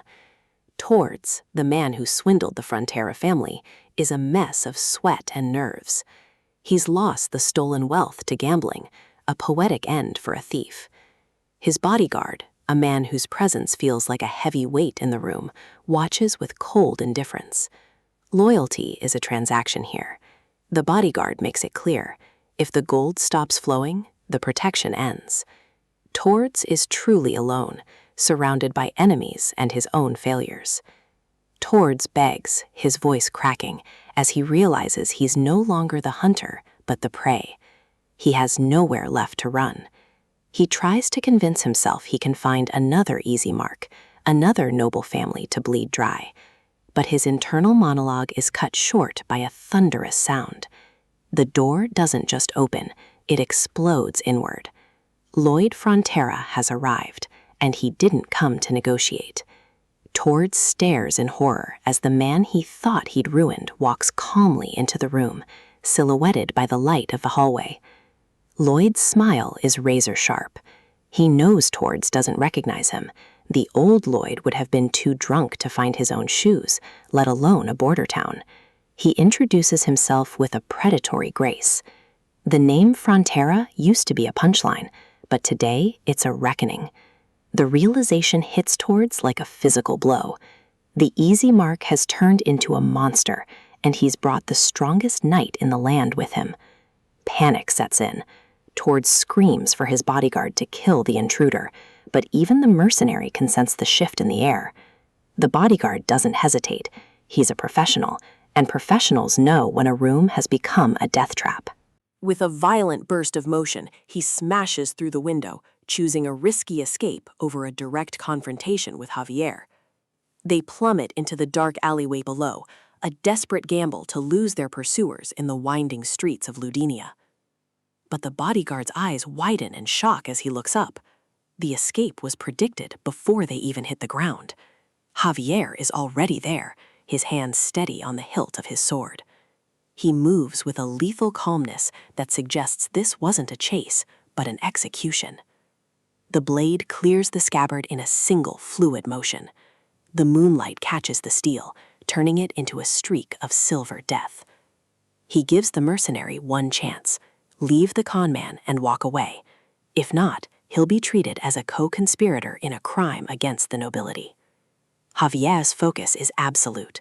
He's executing Lloyd's plan perfectly, waiting exactly where his master said the rats would emerge. The mercenary realized he's been baited. Lloyd knew their every move before they even made them. The bodyguard sneers, underestimating the young knight. To him, Javier is just another kid with a sword, unaware of the dark power he's about to face. Mana begins to swirl, dark and oppressive. The bodyguard isn't just a mercenary, he's a dark enchanter, a user of forbidden gravitational magic. Lloyd watches from the window, his eyes narrowing. He remembers this encounter from the novel. In the original timeline, this was a turning point. Javier is facing a type of magic he's never encountered before. It's a test of his resolve and the new strength he's been forced to develop. The gravity intensifies, threatening to crush Javier's bones into the pavement. The air itself feels like lead. Lloyd grins from above. He knows the secret. The novel said Javier struggled here, nearly dying under the weight of the dark magic. The enchanter unleashes a wave of pressure, expecting the knight to collapse. It's a move designed to end fights before they truly begin. But this sword doesn't fall. Javier stands his ground, his muscles straining against the invisible force with an impossible resilience. He's been pushed to his limits by Lloyd's insane training and the weird mana circulating techniques he was forced to learn. The enchanter's surprise turns to desperation. He pours more mana into the spell, creating a literal sphere of crushing force around the knight. He calls Javier naive, thinking that raw physical strength can overcome the fundamental laws of his magic. He clenches his fist, preparing to shatter the knight's defenses once and for all. He thinks victory is within his grasp. The ground rumbles. The stones beneath Javier's feet crack and shatter, but he doesn't buckle. He's absorbing the pressure, turning it into fuel. The enchanter's face pales. He sees something he didn't expect, a core of light glowing within the knight's chest. Javier's eyes flare with a cold blue fire. He's no longer just a high-level sword expert. He's become something much more formidable. He's equipped with a triple circle mana heart, an advanced internal structure that Lloyd helped him unlock ahead of schedule. With one explosive swing, Javier shatters the gravitational field. The dark magic is torn apart like wet paper by the sheer purity of his mana. He stands unburdened, his sword leveled at the enchanter. The weight that should have killed him was nothing more than an annoyance. The enchanter is frozen, his confidence replaced by a primal fear. He's realized the contract isn't worth his life. He abandons Tortoise without a second thought, using a burst of speed to flee into the night. The mercenary's loyalty was always paper-thin. Now it's just the knight and the conman. Javier's voice is low, vibrating with a righteous fury. Fraud against a noble family is a capital offense. Tortoise falls backward, crashing into a pile of barrels. He's staring at the face of his own doom, and it's wearing a blue uniform. Javier raises his blade, his intention clear. He will deliver justice the only way he knows how, with cold, decisive steel. The sword begins its descent, a blur of motion destined to end the conman's life right there in the dirt. But the strike is blocked, not by another sword, but by a man who shouldn't be standing in the line of fire. Lloyd has stepped between them. Lloyd shouts for him to stop, his face contorted with a different kind of urgency. He can't let Javier become a murderer for a few bags of gold. Javier is stunned. He's never seen this side of Lloyd, this desperate, protective anger. It doesn't fit the profile of a selfish noble. He stares at his master, his suspicions reaching a fever pitch. Is this man showing pity for a thief? Or is there a deeper game being played? Night falls over the Frontera barony, but the darkness inside this room is far more oppressive for the man tied to the chair. He's trembling, and for good reason. In this world, a noble's mercy is rare, and a noble's wrath is usually final. I sit across from him, letting the silence do the heavy lifting. Javier stands behind me, a silent reminder that there is no escape. I flash him a smile, the kind that usually precedes a very expensive favor. There's no need for all this shaking, really. I tell him I understand. Greed is a natural human instinct, and he simply saw an opportunity to line his pockets. He looks up, a flicker of hope in his eyes. He asks if I'm actually going to forgive him instead of sending him to the gallows. Of course, I'm a reasonable man. I'll skip the court case if he simply hands over every single asset he stole from the Baron. He agrees instantly, his face splitting into a desperate, pathetic grin. He thinks he's just bought his freedom with someone else's money. But I'm just getting started. Returning what was stolen is the bare minimum. The real price of his life is much higher. The hope on his face begins to curdle back into suspicion. He's starting to realize that my mercy has a very sharp edge. To earn true forgiveness, he needs to do something else, something productive for the estate he tried to ruin. I slide a piece of parchment across the table. It's a simple contract. One signature, and all his legal troubles disappear. He leans in, his bound hands hovering over the taper. He asks what kind of contract it is, his voice barely a whisper. It's just a standard employment contract. He'll even get a salary. I'm practically a philanthropist. But here's the catch.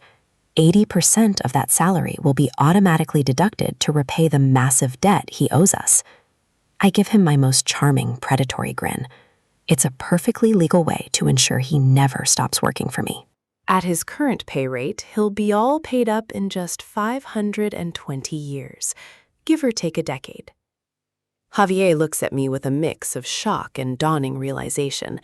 He knew I wasn't going to let the man go, but this is a different level of cruelty. Why would I kill a man who owes me a fortune? Dead men can't pay debts, and I have no intention of letting a perfectly good worker go to waste. In my head, I'm already imagining the profit. I'm going to squeeze every bit of value out of this traitor for the rest of his natural life. The man screams that it's unjust, that he's never seen such a shameful contract in his life. He's not wrong, but he doesn't have many options. My expression flattens. I tell him I can't force him to sign. If he prefers, we can just head straight to court and let the executioner handle it. The choice is simple, a lifetime of labor or a very short walk to the chopping block. Sobbing, he picks up the pen and signs his life away. The next morning, the sky is clear and the air is crisp. One problem solved, a dozen more to go. We head back toward the estate in the wagon. The enchanter is tucked away in the back, still bound, still weeping. Javier mentions that the interest on our family debt should be covered for a few months, now that we have the stolen funds back. I tell him he's thinking too small. I'm investing that money immediately. I need to hire more men, because 30 soldiers won't be enough for what's coming. The only issue is my reputation. Being known as a drunken hooligan makes recruitment a bit of a challenge. A few days later, I put up a notice in the center of the barony, 20 gold per week. It's a king's ransom for manual labor. The response is immediate. A line of able-bodied men stretches across the square, all of them whispering and murmuring in disbelief. I'm surprised. I thought these people hated my guts. Javier, however, seems to have a different perspective on the situation.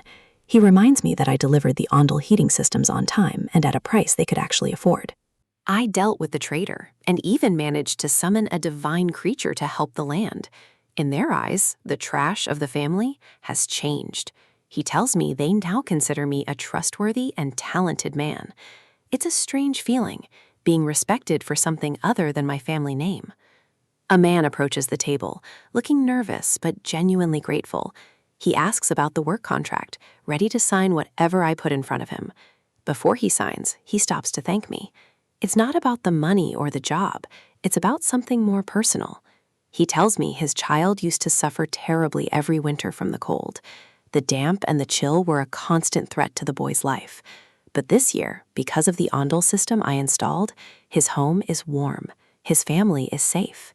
He bows deeply, his gratitude radiating off him. I'm caught off guard. I only built those heaters to make a quick buck and save my own skin, but hearing this makes me feel genuinely embarrassed. The man mentions he has a relative in the neighboring Lacona land who heard about the heaters and wants to place an order. My eyes widen. This is it. The first stage of the grand plan is finally falling into place. Expansion is the key to real wealth. I didn't build those initial heaters at a loss for nothing. I'll use the travel expenses as an excuse to jack up the price for the neighbors and really clean up. I can't help the devious grin that creeps onto my face. Javier sees it and immediately sighs. He knows the talented man is back to his greedy ways. He realizes now that the low-cost heaters in our land were just the bait. I've created a demand that only I can satisfy. But Javier is still curious about the other project. He looks at the road I've been building toward the mountain and asks what the point is. I lead him up to a ridge overlooking the valley. I tell him that very soon, these mountains are going to be stripped completely bare. He looks confused. He doesn't see the connection between a road and the trees, but I've already done the math. An Ondel system requires an astronomical amount of fuel to keep a house warm all winter. The local timber won't last a single season. Javier's eyes narrow as the realization hits him. I knew this would happen. I've created a heating system that will cause a massive fuel shortage. He asks why I'd do something so reckless, but I just point towards the end of the road I'm building. At the end of that road is an old abandoned mine, and inside that mine, we're going to find black coal. Once people get used to the warmth of an Ondel, they can't go back to freezing. They'll be desperate for fuel, and I'll be the only one selling it. I'll sell it at a huge markup. I'll give our own people a tiny discount just to keep them happy, but the profit margins will be insane. Javier stares at me, calling me sneaky and devious. He's not wrong, but in this world, being a good noble is a quick way to get buried. I ask him if he thinks we could ever repay our family's mountain of debt by playing fair. Sometimes you have to be the shark to keep the ship afloat. He falls silent, unable to argue with the logic. He admits it's the best solution we have, but there's still one major problem. The previous barons didn't leave that coal there because they were lazy. They tried to mine it several times and failed. The bedrock in that mountain is incredibly weak. Every time they tried to dig deep, the whole thing would collapse, killing anyone inside.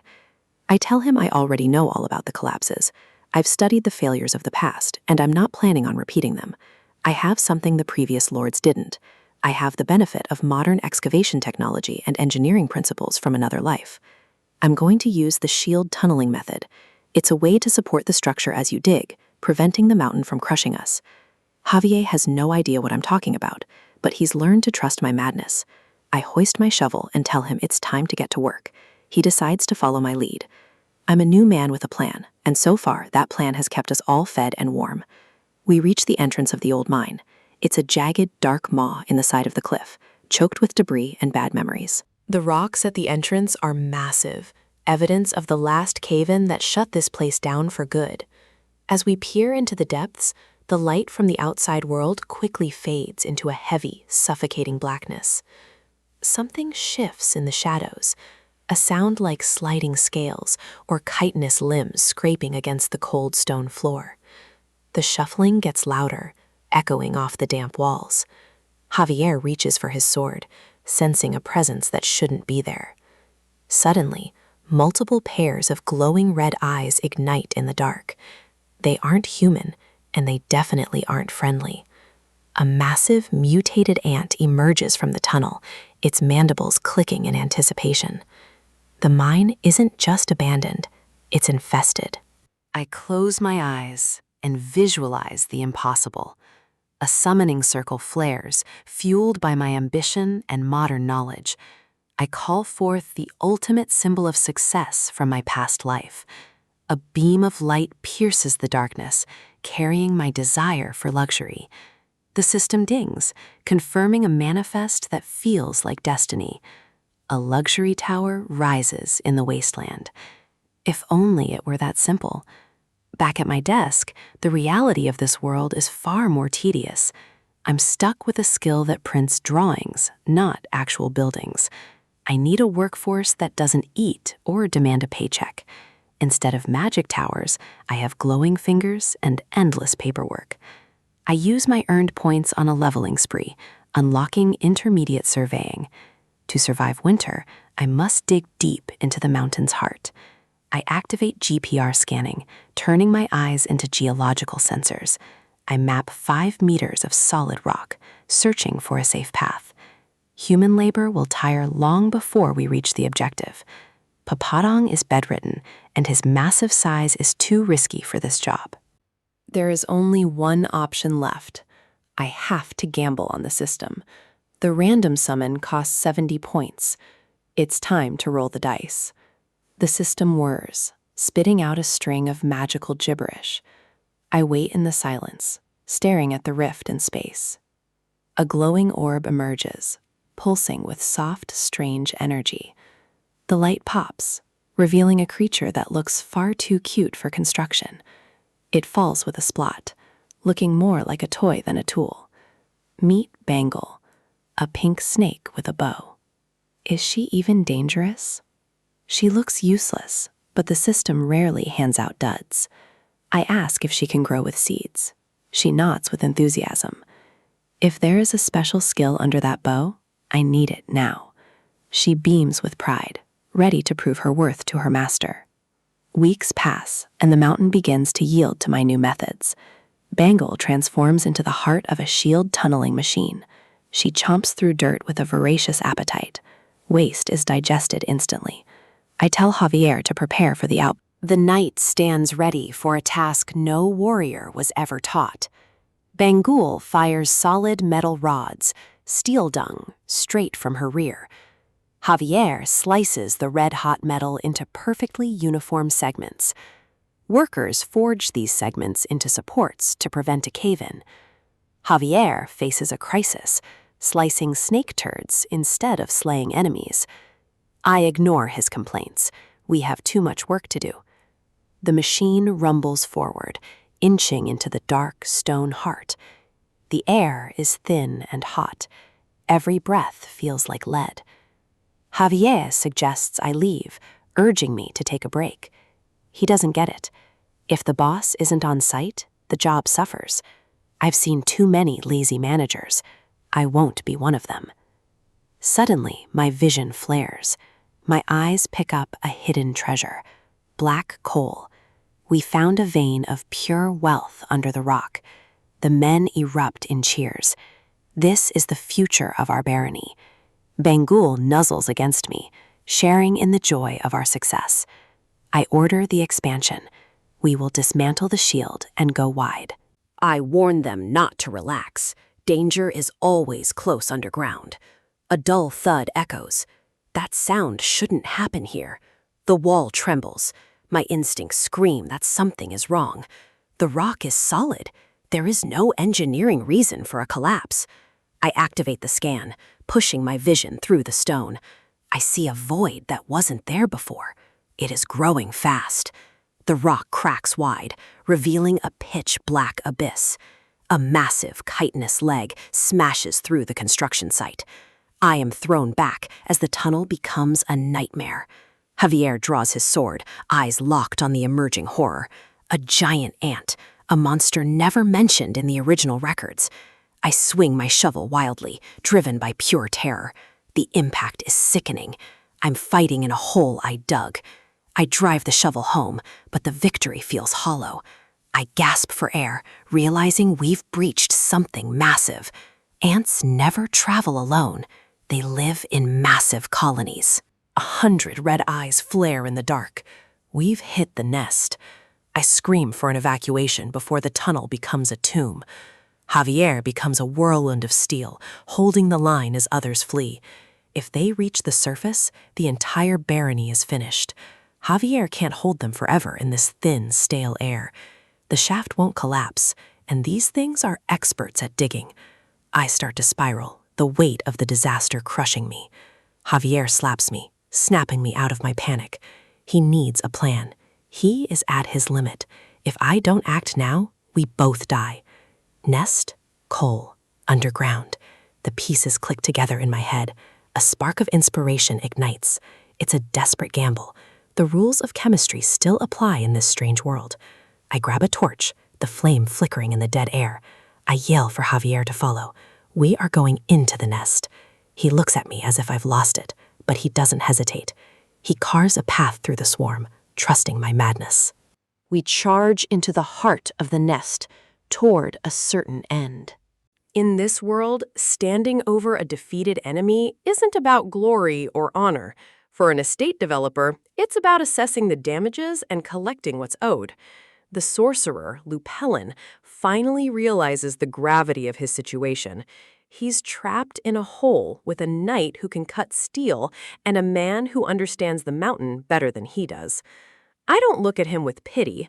I look at him as a massive liability that just cost me weeks of progress. Kidnapping my workers wasn't just a crime, it was an insult to my construction schedule.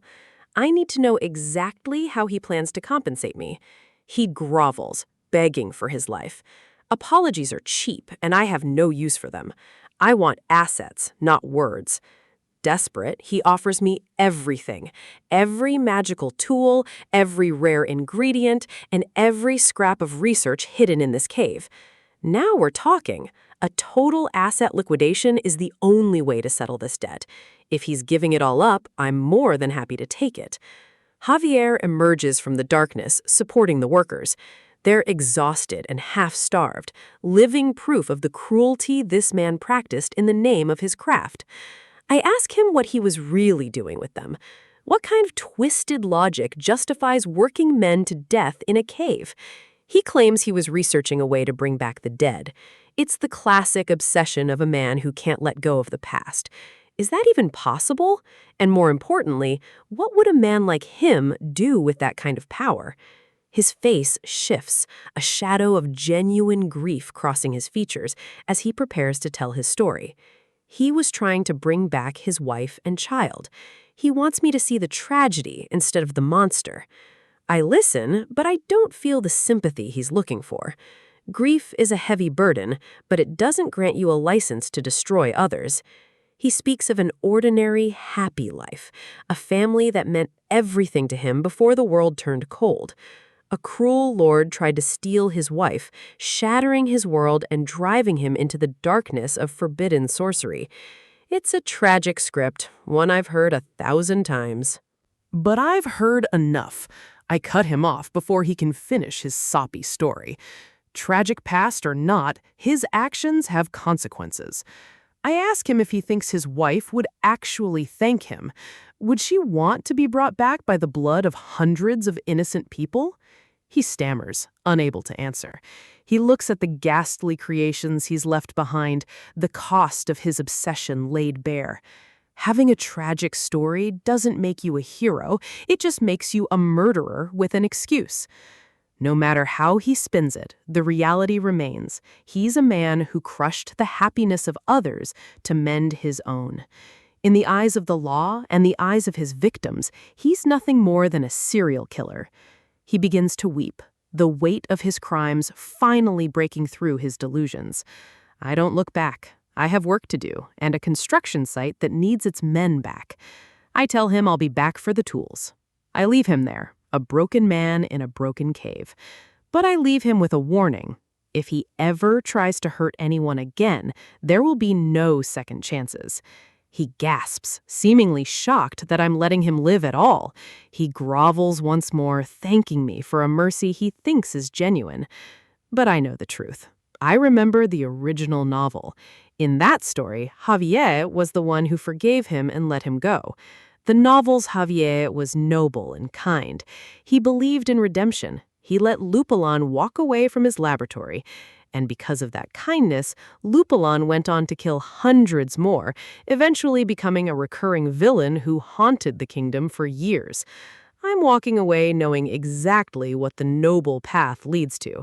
I'm not interested in being a hero. I'm interested in results. Behind me, the air shifts. The sound of shifting fabric and a sudden surge of mana tells me exactly what's happening. Lupulon can't help himself.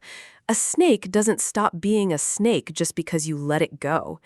He thinks my back is turned. He thinks he's found an opening. He lunges, a dark spell forming in his hand. He's ready to kill the man who just spared him. His face is contorted with a manic grin. He thinks he's won. He thinks I'm as naive as the protagonist in the book. But I told him there would be no mercy. His eyes widen as he realizes I'm not surprised. I was waiting for this. I knew he couldn't resist the urge to strike. Javier is faster than any spell. A single, clean arc of steel cuts through the darkness before the sorcerer can even finish his incantation. The threat is ended. Permanently. In this world, you don't leave loose ends to become sequels. It reminds me of my previous life in Korea. I used to be the guy who took the high road. There was a senior worker on the construction site who treated me like garbage. He'd scream at me over nothing, demanding perfection for a pittance while he did half the work. I would bow my head and apologize. I'd tell myself that being the bigger person was the right thing to do. I believed in all those quotes about kindness and avoiding confrontation. I thought that if I treated him with respect, he'd eventually return it. I spent months under his thumb, swallowing my pride and hoping for a change that never came. I'd greet him every morning with a smile, only to be met with another round of insults. He took my patience for weakness. To him, I was just a punching bag that didn't know how to hit back. He became more pathetic with every passing day, feeding his ego on my silence. I tried to ignore him. I tried to find my inner peace in the middle of a dusty construction site. I'd grit my teeth and tell myself that blowing up would only make things worse. I was wrong. The day he insulted my parents was the day the inner peace finally died. He thought he could say anything, and I just take it. Something snapped. The polite student, the hard-working employee, they all vanished in a second. I didn't say a word. I just walked up to him and put a hand on his shoulder. Then I let go of all that suppressed rage. I didn't care about the consequences anymore. I hit him with everything I had. It wasn't a fight, it was an eviction of all the bitterness I'd been carrying. The site went silent as the quiet kid finally turned into a storm. He deserved every bit of it. I didn't stop at one punch. I made sure he understood that the days of pushing me around were over. I slammed the reality of his own behavior right back into his face. No more bowing, no more apologies. I beat him until he couldn't scream anymore. Even as I was doing it, a part of me knew I was probably screwed. The others finally pulled me off him. They were shocked, but they didn't know the months of hell I'd endured. I expected to be fired. I expected my life to get worse. But I went back to work the next day, carrying my load just like always.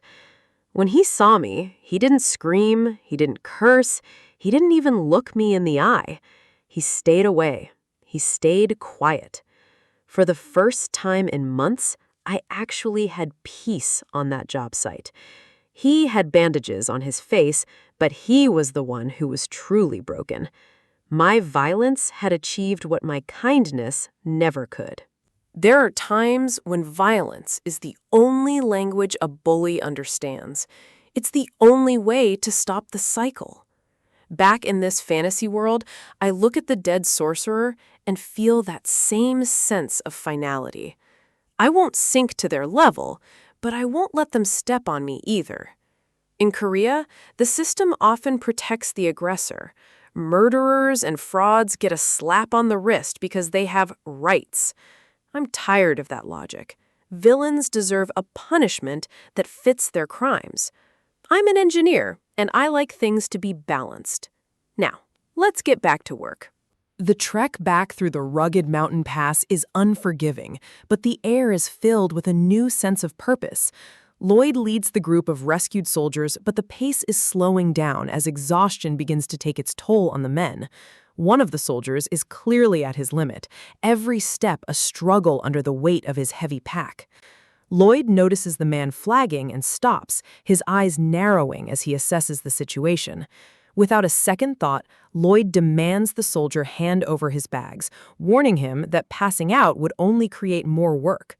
The soldier tries to protest, but Lloyd isn't interested in arguments or pride right now. He turns to the others, ordering them to pile their gear onto him as well. The soldiers are stunned. Their lord, a nobleman, is volunteering to carry the burden of mere commoners? Lloyd shuts down any further debate with a threat to withhold their bonuses, a classic move to hide his actual effort. Looking at his burdened back, the soldiers are visibly moved, their eyes welling with tears at this unexpected display of leadership. Javier watches from the side, unable to tell if Lloyd is truly worried about them or just obsessed with efficiency. Regardless of the motive, the result is the same. These men would now follow Lloyd into the depths of hell. For the first time, Lloyd looks like a leader they can actually trust, standing tall under the weight of their shared struggle. The system chimes in, noting that Lloyd's actions have deeply moved the men and his reputation is about to skyrocket. But internally, Lloyd is just screaming for a payday. If the reward isn't gold, he doesn't want the credit. They finally reach the orc settlement, a cluster of sturdy tents nestled deep within the rocky canyons.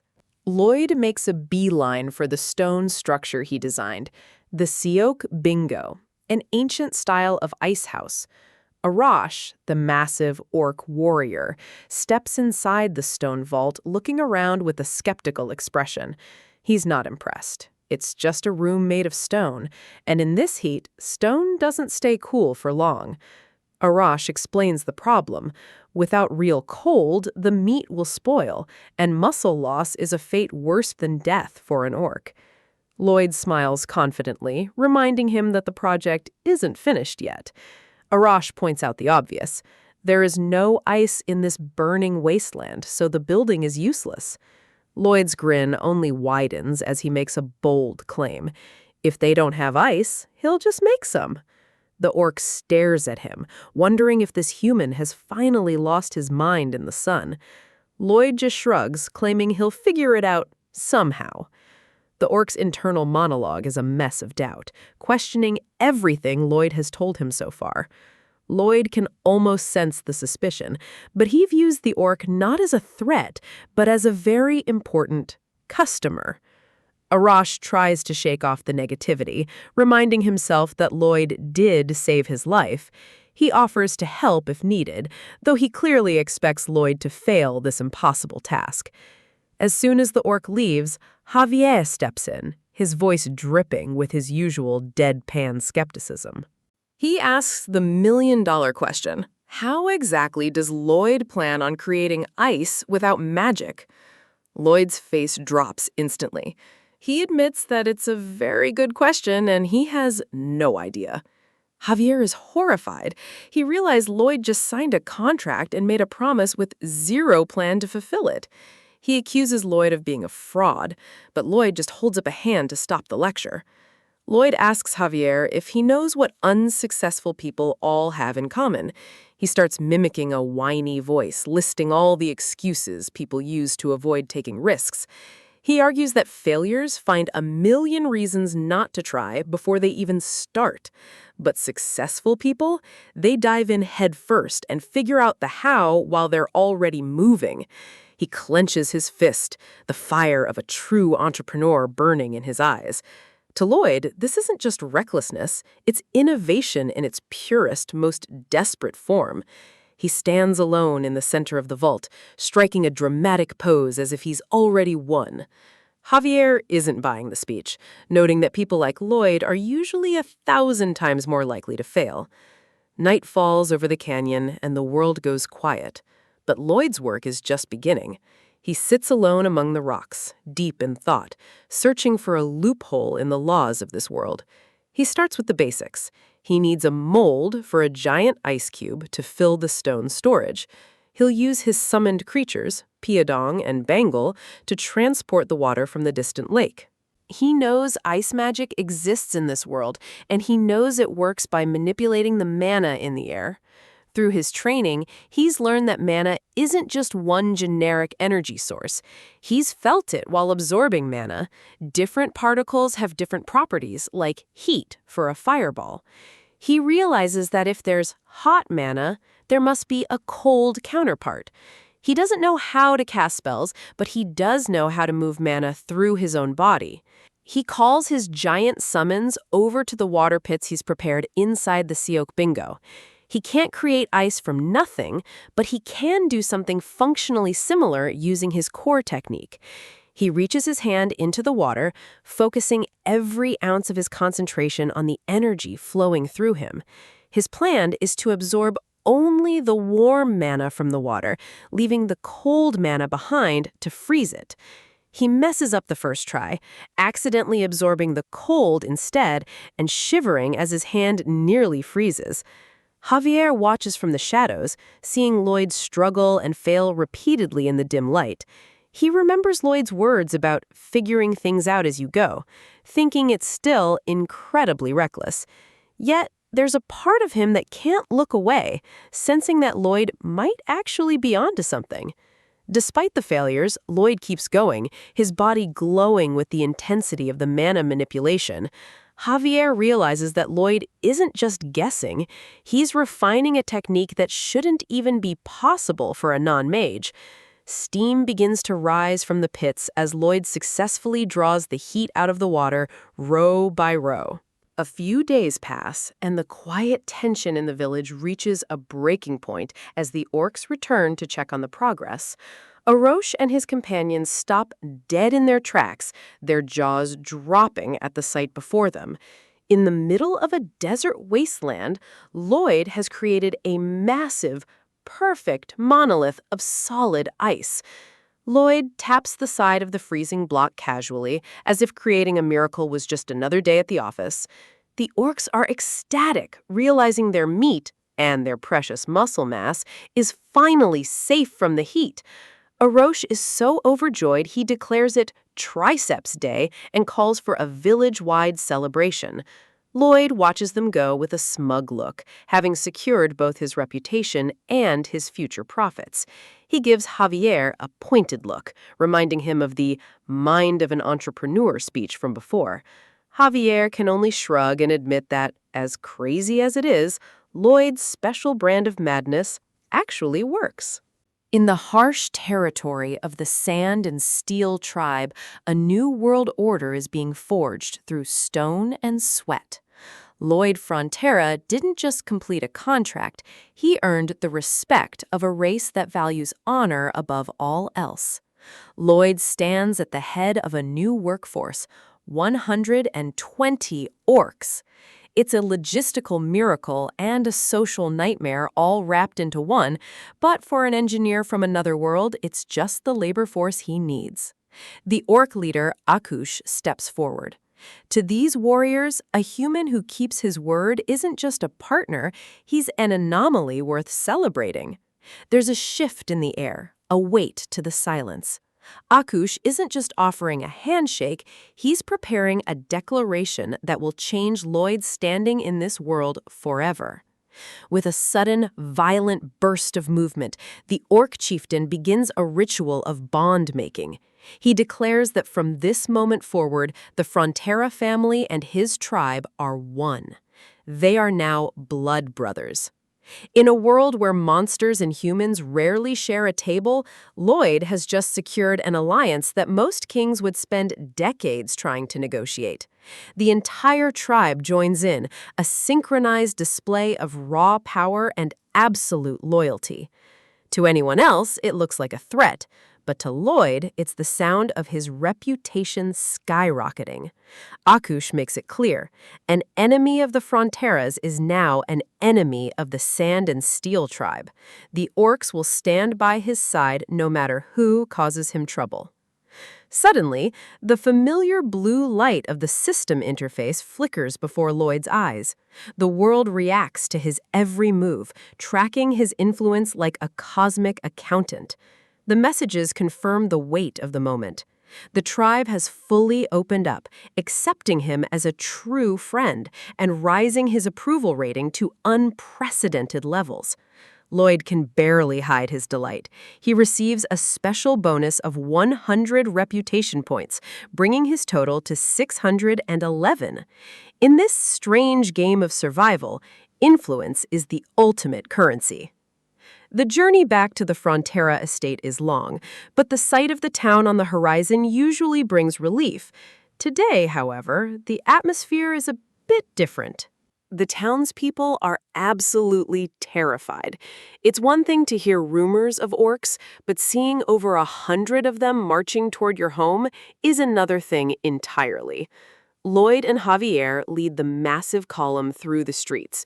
The ground shakes with every step of the orc workers, a literal army of muscle entering a peaceful human settlement. Lloyd realizes he might need to do some damage control. To him, they're efficient workers. To the locals, they're the stuff of nightmares. Even the Baron, who was fully briefed on the mission, looks like he's seen a ghost. Seeing the sheer scale of the orc tribe in person is enough to make any nobleman question his life choices. But there's more good news.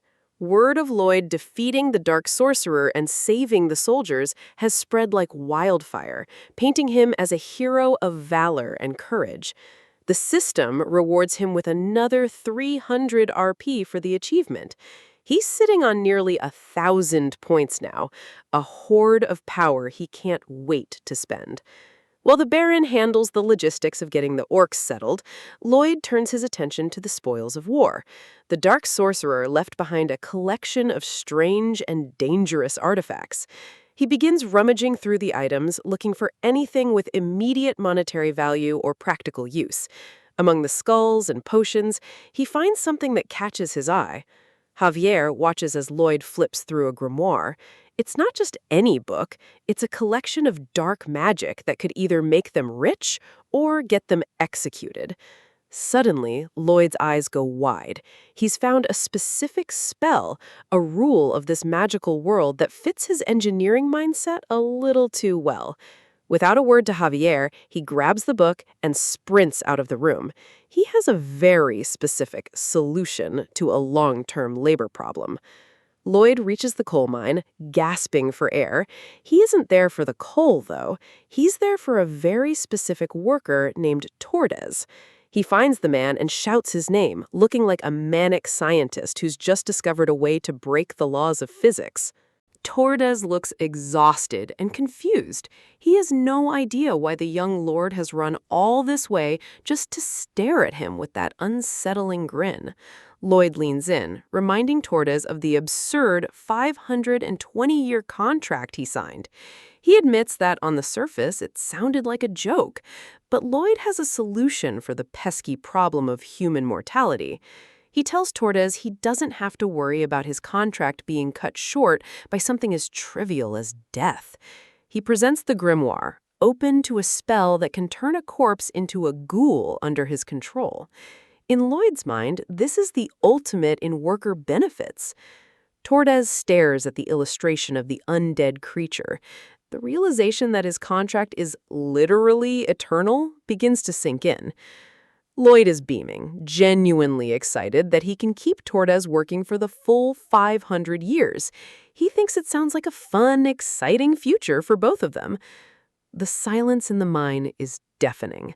Lloyd looks around, wondering why Tordes isn't sharing in the joy of guaranteed lifetime employment. His face drops for a split second, realizing he might be the only one who finds necromancy-based labor management to be a stroke of genius. Tordes is speechless. The sheer horror of being a zombie coal miner for the next several centuries is more than his mind can process. Tears begin to stream down Tordes's face. It's a smile of absolute despair, a man who has realized that even the grave won't save him from Lloyd's ambition. Lloyd gives him a cheerful thumbs up and tells him to keep up the great work, completely ignoring the psychological trauma he just inflicted. He prances away, literally singing a tune. The system chimes in again, noting that even the ruler of the underworld is impressed by Lloyd's sheer audacity. The system even offers him a position in the afterlife. Lloyd just scoffs, feeling like he's being judged for being a proactive estate developer. Later that day, Lloyd heads back to the mansion. He needs to discuss the next phase of their expansion with the Baron, but the mood in the house is tense. He finds the Baron's office empty, which is unusual. The man is normally buried in paperwork trying to fix their financial situation. A maid stops him in the hallway, looking nervous. She informs him that the Baron is in the reception room dealing with some unexpected guests. Lloyd asks who the guests are, and the names she gives him, Mr. Shiloh and Mr. Meatloaf, sound like low-rent thugs with expensive titles. Lloyd's expression goes blank. He knows exactly what kind of guests these are. They're the vultures who come to pick the bones of a struggling estate. A dark, predatory smile slowly spreads across Lloyd's face. He's been looking for a reason to test his new social standing, and these two just walked right into his trap. Inside the room, the two debt collectors are laying out their terms. They have a policy of receiving the principal of a loan in a single repayment, a move designed to bankrupt the Fronteras. They offer a special arrangement. They'll let the Baron repay just 10% of the principal, but there's a catch that makes it a death sentence for the estate. They want the rights to the mine. They know the coal mine is the only thing keeping the estate afloat, and they're here to steal it under the guise of a generous offer. The two men smirk, knowing they have the Baron cornered. They mock his silence, telling him it will reduce his interest and be good for him in the long run. The Baron is visibly sweating, his hands clasped tight. He's at the end of his rope. But then, a knock at the door breaks the tension. Lloyd enters the room with a smile so bright, it's actually threatening. He greets them with mock warmth, acting as if he's just happy to see some intellectuals in the house. The collectors are unimpressed. They hold up an official invitation, warning Lloyd that if he's thinking about threatening them again, he can forget it. Lloyd just keeps grinning, telling them he couldn't help but overhear their amazing offer. He suggests that he might have a bold offer of his own. Meatloaf sneers, telling Lloyd they don't care about anything he has to say. He's used to being the one in power, and he doesn't like being interrupted. Lloyd continues anyway, proposing that they repay the debt in smaller installments and that the interest rate be lowered accordingly. It's a complete reversal of their terms. Shiloh explodes in anger, shouting that he won't hear another word. He thinks he can still bully the Fronteras into submission. Lloyd just tilts his head, his eyes narrowing. He mentions that their refusal makes him quite angry. And in this world, Lloyd's anger has a very physical manifestation. A massive green foot steps into the room. The floorboards groan under the weight of a creature that doesn't belong in a polite reception hall. The orc chieftain, Akush, looms over Lloyd, his presence filling the entire room. He asks who dares to anger his Frontera brother. The debt collectors are paralyzed with fear. They're looking up at a literal monster, a warrior who could snap them both in half without breaking a sweat. Akush reiterates the vow of the Sand and Steel tribe. Anyone who causes trouble for the Fronteras will be destroyed with their full force. Lloyd puts on a show of being the reasonable one, telling Akush that they were just talking. He plays the diplomat while the orc provides the ultimate leverage. The debt collectors are practically cowering on the sofa. Lloyd leans in, asking them what they think of his offer now that the situation has clarified. He tells them that if they refuse, it might hurt his feelings. And as Akush points out, hurting Lloyd's feelings is a very, very dangerous mistake to make. The two men don't wait for a second invitation. They flee the mansion as fast as their legs can carry them, leaving behind any hope of seizing the mine. The Baron is stunned. Lloyd hands him the revised contract, acting as if he's just finished a standard business meeting. He jokes that he would have canceled the debt entirely if it weren't a crime. He reassures his father that the construction business is expanding and the coal mining is going smoothly. They'll be able to pay off the debt in no time. He tells the Baron to keep the new contract safe. For the first time in years, the future of the estate actually looks bright and secure. But the Baron has a look of realization on his face. He sees one major problem that Lloyd, in his excitement, might have overlooked. He looks at the massive orc standing behind his son. These warriors are strong, loyal, and incredibly hardworking, but they come with a hidden cost. The Baron points out that these guys eat 10 times more than a normal human. The cost of feeding 120 orcs might actually drive them back into debt faster than the interest rates ever could. In the world of construction, muscle is the ultimate currency, and nothing beats the raw, unbridled power of an orc. Their strikes are like earthquakes, shattering stone that would take a dozen human miners days to crack. But there's a strange rule to their labor. They don't just work, they crave it with a feverish, almost terrifying intensity. When the shift ends, they have to be dragged away kicking and screaming.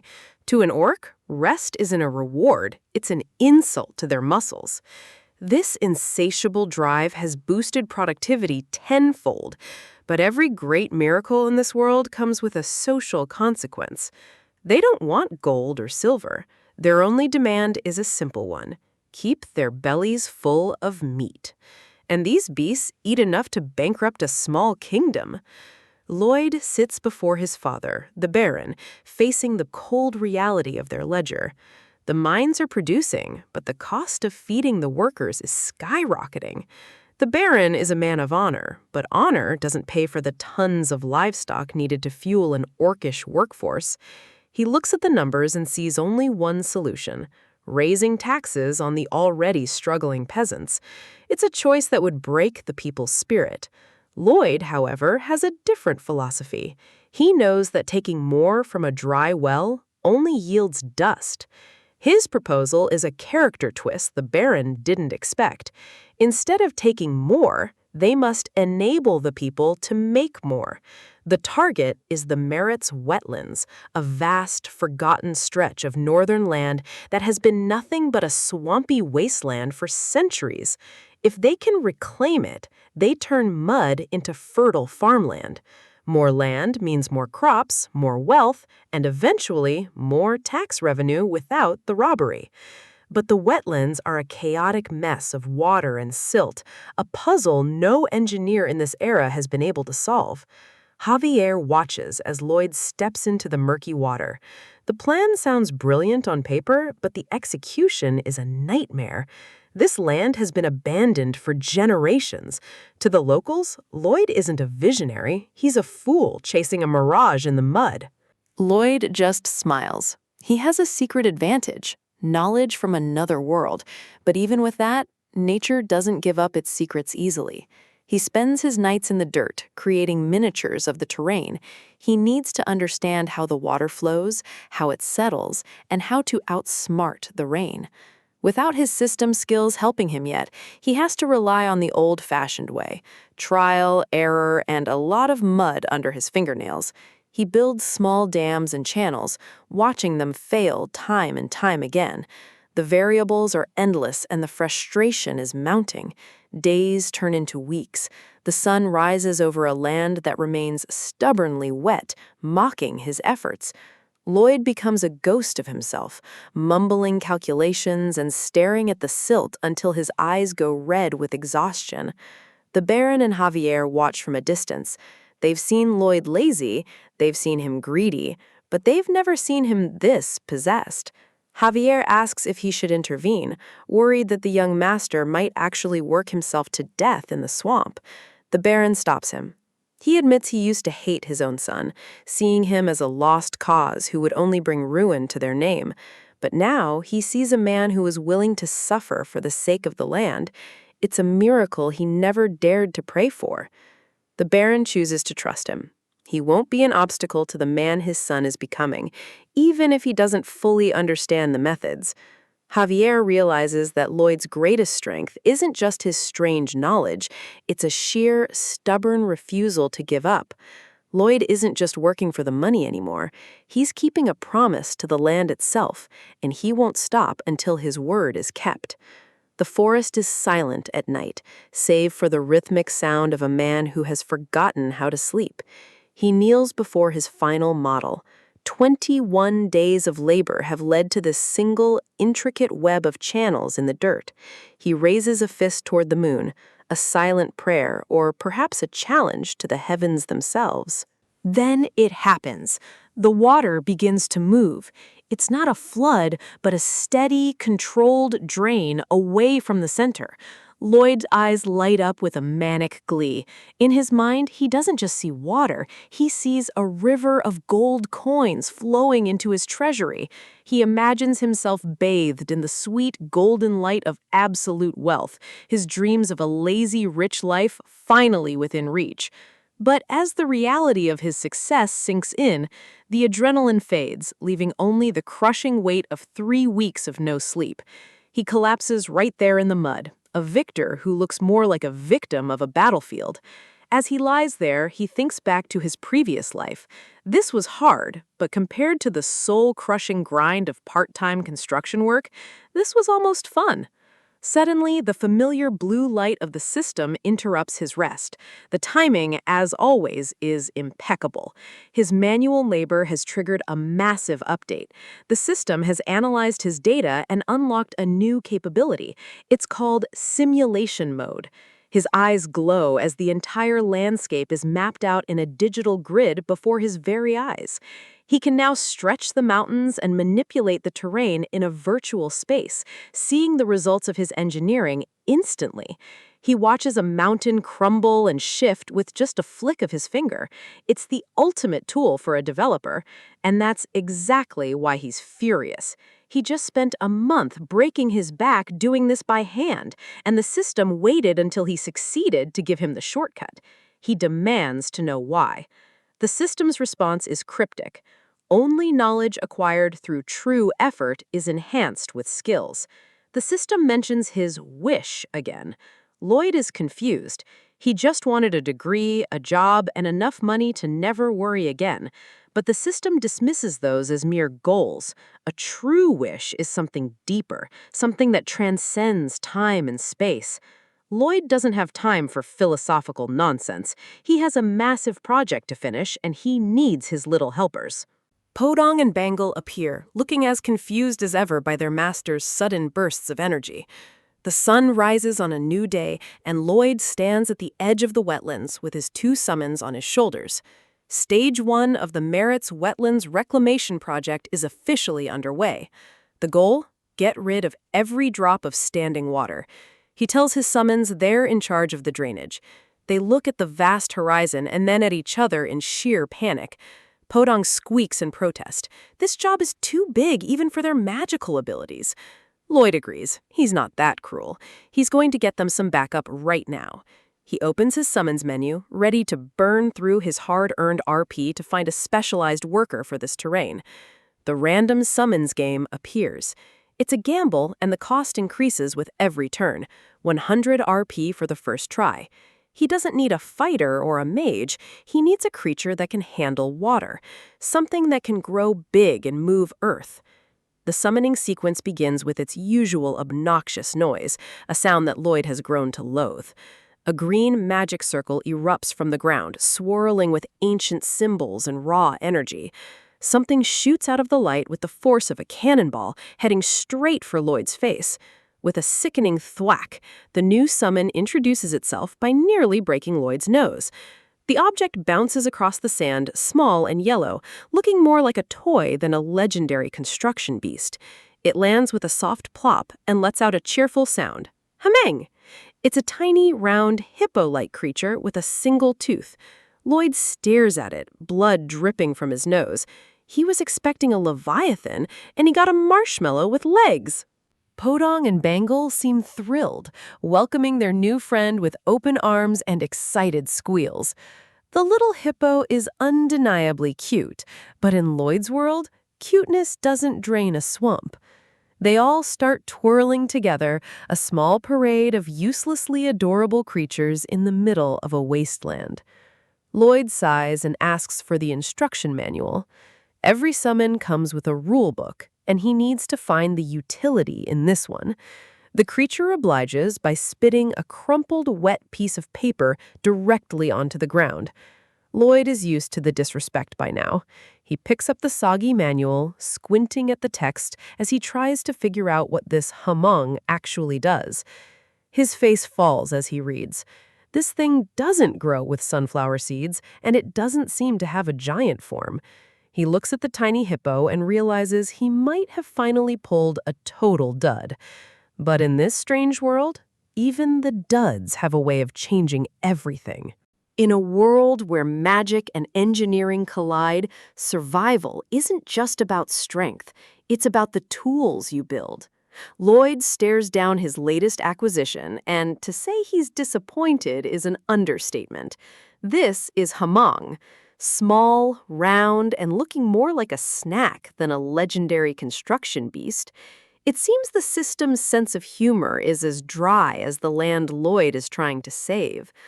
Lloyd calls up his interface, desperate to see if there's some hidden potential he's missing.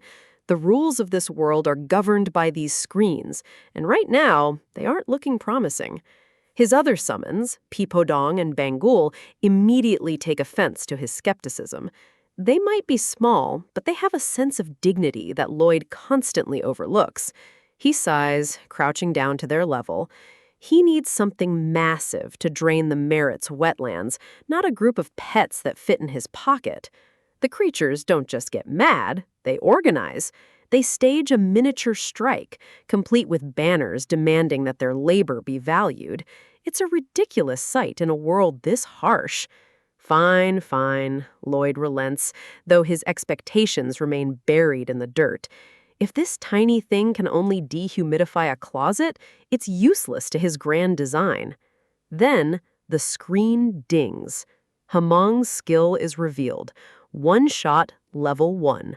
It sounds like a drinking game, not an engineering miracle. Lloyd asks if it can chug water. The little creature nods with an enthusiasm that is almost suspicious. Hamong pats its belly, claiming it can drink as much as its stomach can hold. Lloyd looks at that tiny frame and wonders if it's even worth a bucket of water. He figured his luck was too good to be true. He's stuck with a hamster-sized water tank while the wetlands continue to rot. But Hamong isn't done. It waddles toward the edge of the water, ready to prove its worth to its skeptical master. It starts with a tiny slurp, just a little ripple on the surface of the massive, stagnant pool. Lloyd stands back, hands in his pockets, waiting for the inevitable failure. The other summons watch, their tiny faces filled with anticipation. Lloyd's eyebrow twitches.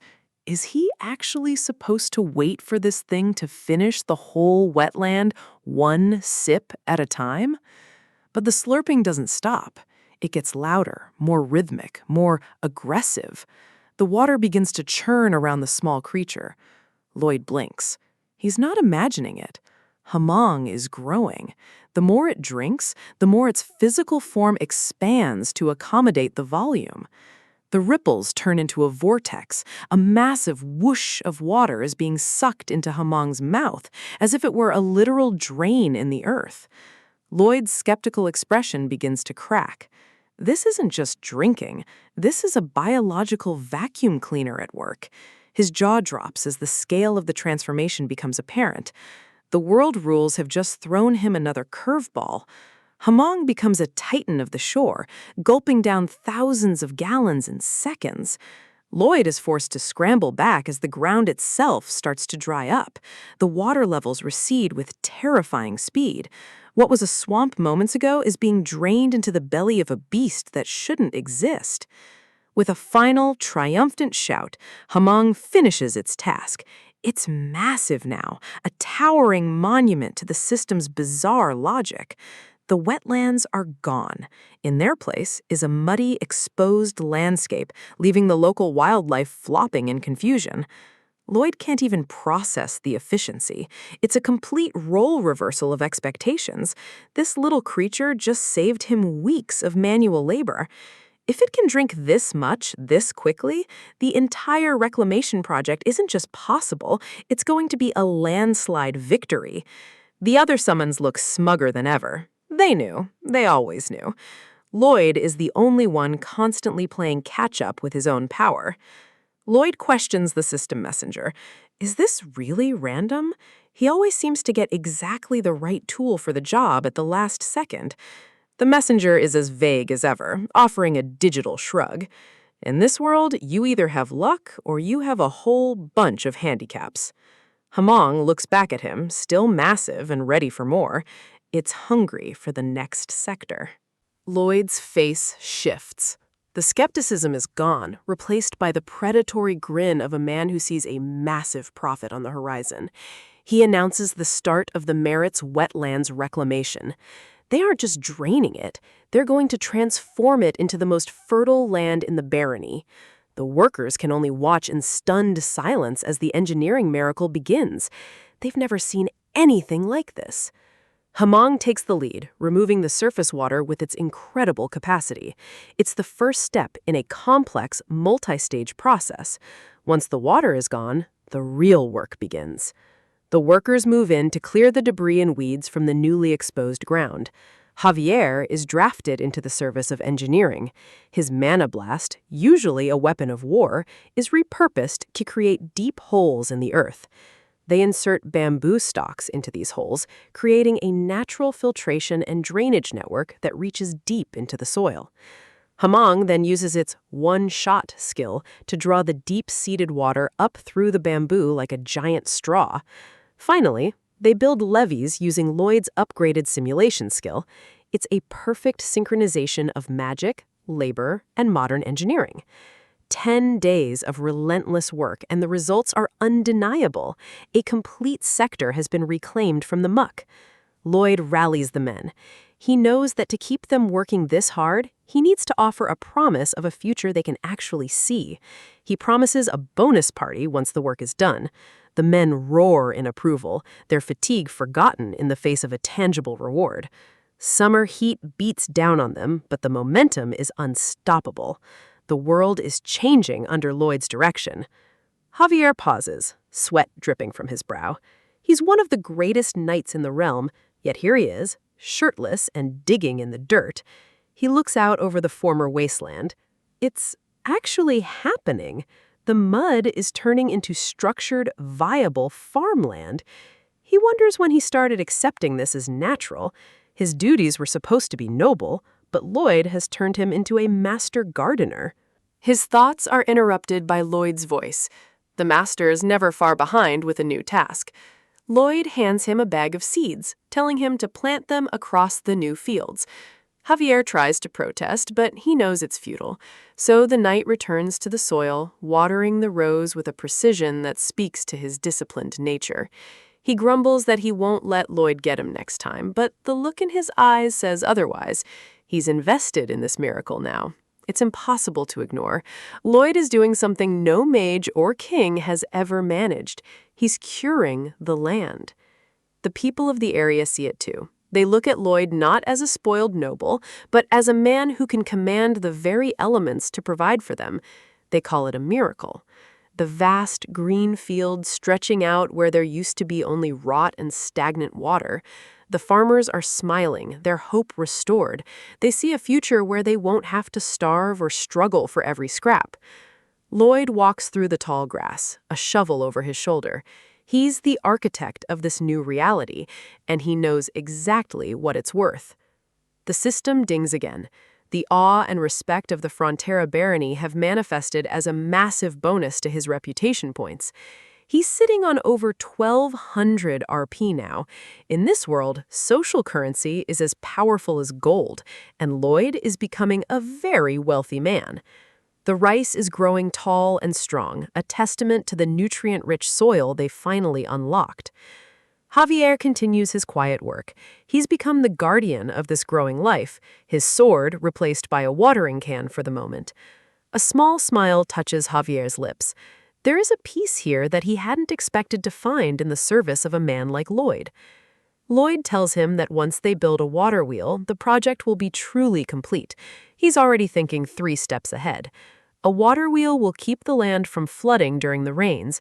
It's the final piece of the puzzle to ensure this miracle lasts. He expects his engineers to arrive any moment, but the sound of hooves in the distance doesn't sound like a construction crew. Javier senses it first, the rhythmic clip-clop of a large group of horses approaching with purpose. A line of noble riders appears on the horizon. They aren't here to help. They're here to claim. Lloyd's eyes narrow. He knows that whenever something valuable is created, the vultures are never far behind. It's Viscount Lacona, a neighbor from the north of the wetlands. His expression is one of practiced, aristocratic arrogance. The horses come to a halt, kicking up dust over the pristine new fields. The tension in the air is thick enough to cut. The Viscount's man demands to know who is in charge of this project. He speaks as if Lloyd and his men are mere trespassers. Javier steps forward, his hand instinctively moving toward his hilt. He won't allow these people to insult his lord. The Viscount drops the bombshell. He claims this land belongs to him. Now that it's no longer a swamp, he wants it back. He orders them to leave at once. Lloyd just stands there, his face unreadable. The battle for the wetlands has just shifted from engineering to politics. The Merritt's Wetlands. For hundreds of years, this place was nothing but a graveyard for dreams and a wasteland for the desperate. On paper, the administration is split between the Lacona Visconti and the Frontera barony, a border drawn in the mud that no one cared about until now. But as soon as the land shows a hint of value, the vultures start circling. Viscount Lacona has arrived to claim the spoils of a war he never fought. He thinks he can just ride in and seize fertile soil without lifting a finger. It's a classic power play, predictable and pathetic. He doesn't realize he's walking into a trap set by someone who knows the rules better than he does. He wants to talk about trespassing. Fine, let's talk about the law. His men try to puff out their chests, acting like they own the horizon just because they're sitting on high horses. I look him in the eye and I see exactly what he is, a leech in a fancy coat. The tension is thick enough to cut. My workers are watching, waiting to see if their new lord will fold under pressure. They've put their sweat into this dirt. They're terrified that it's all going to be snatched away by a man who's never had a callus in his life. Lacona looks down his nose at us, convinced that status alone will win him this territory. I step forward, keeping my posture humble while my mind is already 3 moves ahead. He dismisses me before I can even finish my introduction. He wants to speak to my father, the Baron, thinking he can bully an old man easier than a brat. Javier is already reaching for his blade. He hates the disrespect, but I signal him to hold. We don't need steel for this. The Viscount keeps barking orders, his voice getting higher and more irritated. He thinks I'm not listening. I tell him his voice sounds like nothing more than the buzzing of a pesky fly. That usually does the trick to get someone's attention.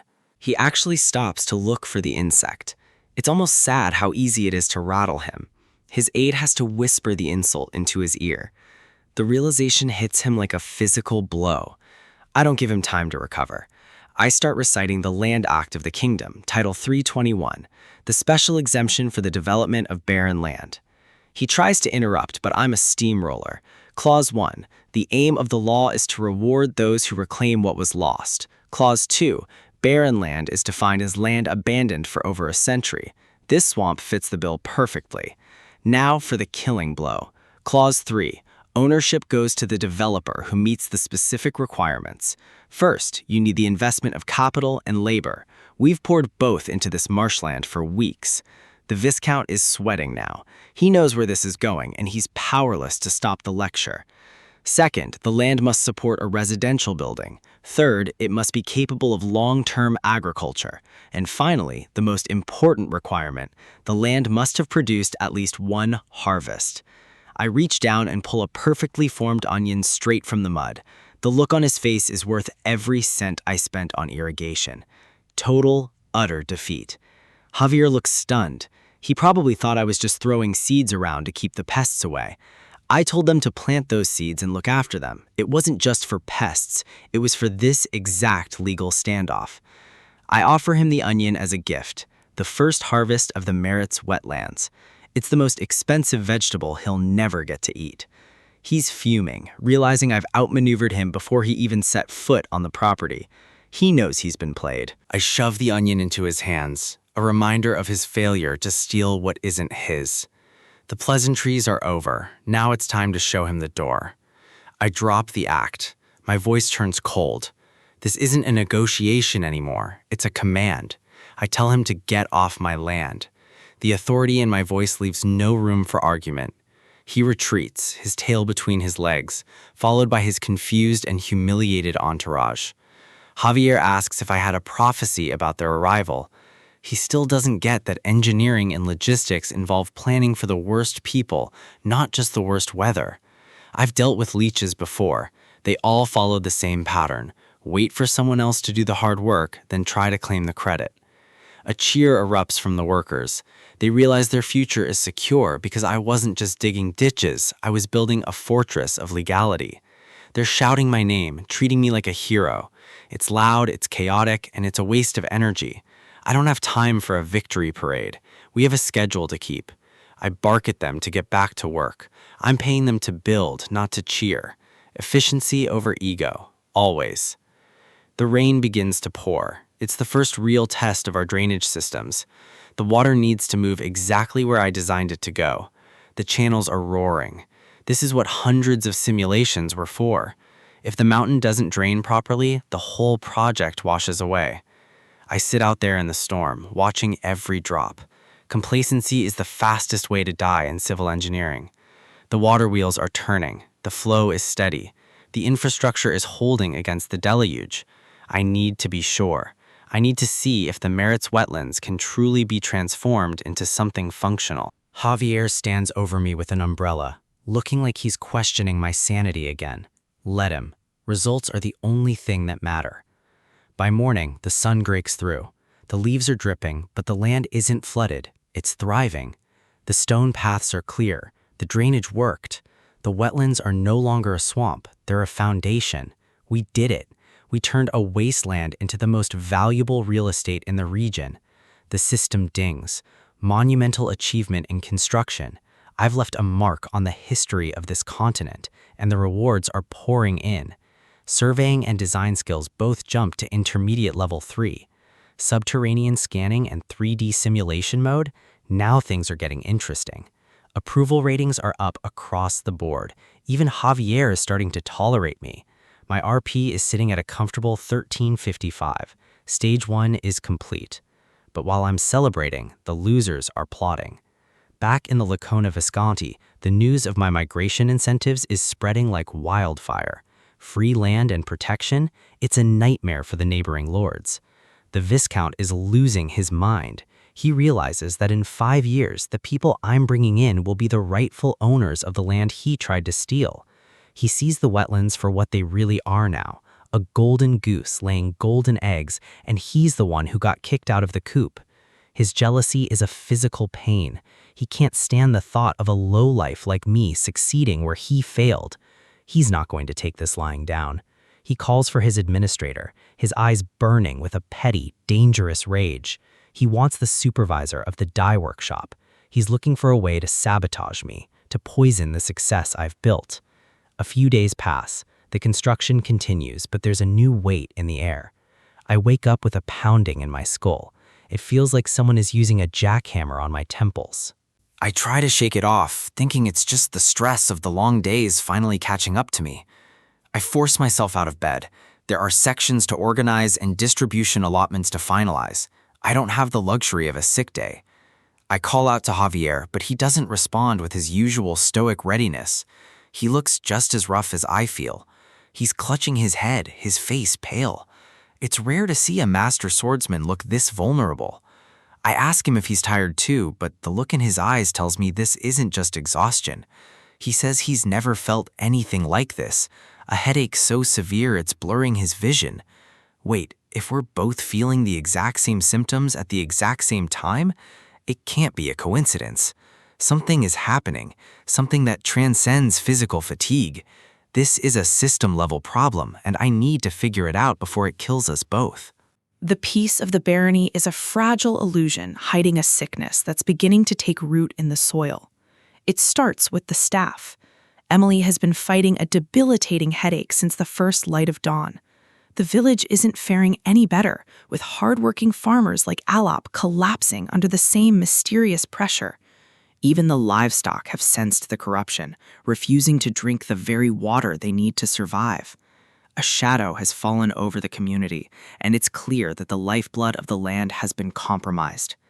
The symptoms are unmistakable, and I know exactly who's responsible for this quiet massacre. My greatest edge in this world is the knowledge I brought from the novel, but I'm learning that some threats aren't written in the text. I knew Viscount Lacona was desperate for the Merit's wetlands, so I began an investigation into their inner workings. Their entire economy is built on a secretive dyeing technology that uses the Ladona berry. But that process produces a toxic waste, and they've decided to dump that poison right into our laps. They're trying to choke the life out of our barony to force a surrender. At the estate, the enemy has already sent a messenger to deliver their cold-blooded ultimatum. Baron Frontera is vibrating with a fury he can barely contain as he hears their demands. The room is heavy with the weight of a choice that could end our family's legacy. The terms are simple. Give up half of our reclaimed land and they'll stop the poisoning. It's a declaration of war disguised as a business negotiation, and the Baron knows it. The Viscount's man doesn't even try to hide his smugness. He thinks he has us cornered. My father slams the table, threatening to take this before the king himself. But the enemy isn't afraid of the law.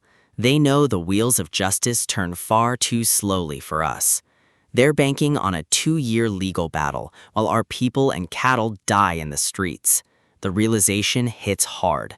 The legal fees and the cost of importing water would bankrupt us long before a verdict. The messenger stands to leave, satisfied that he's crushed our spirit.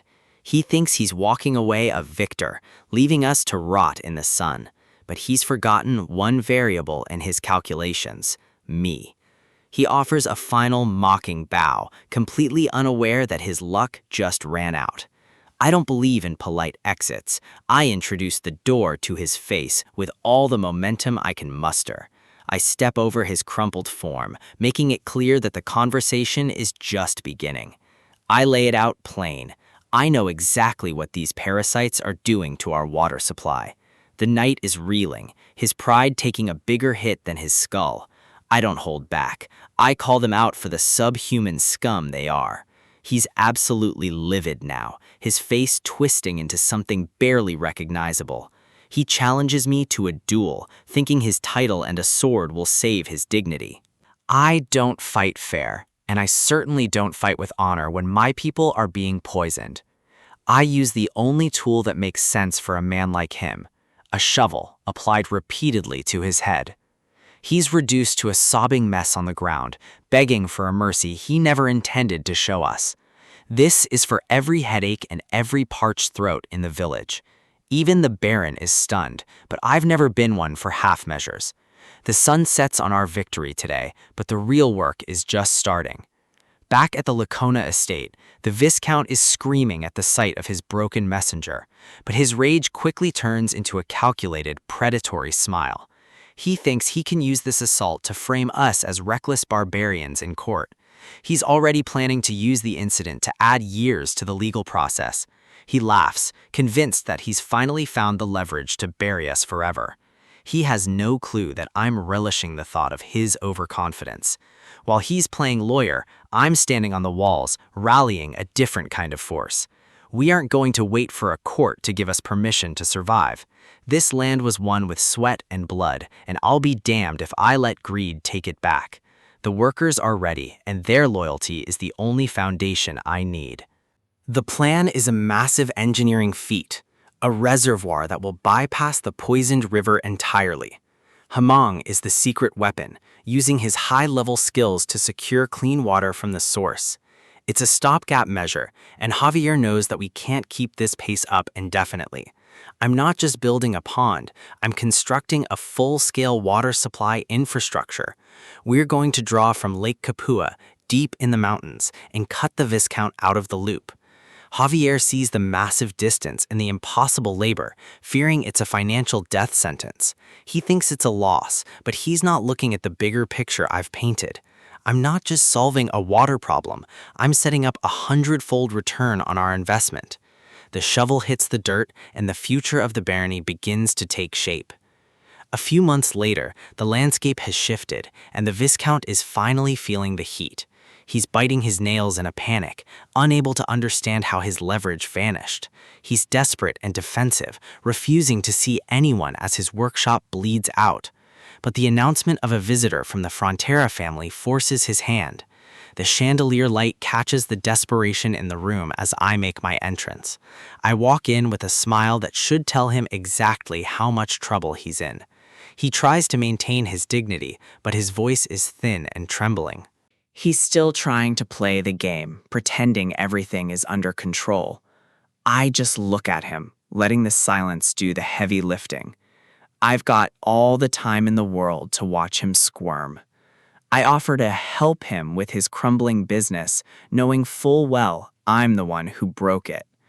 The mask finally slips and the horror begins to dawn on him. He finally sees the face of the man who outplayed him at every turn. He knows now that his workshop didn't just fail, I'm the one who burned it to the ground. Lloyd leans back, the image of a man who has already won. He's about to turn the Viscount's own sabotage into a financial death sentence.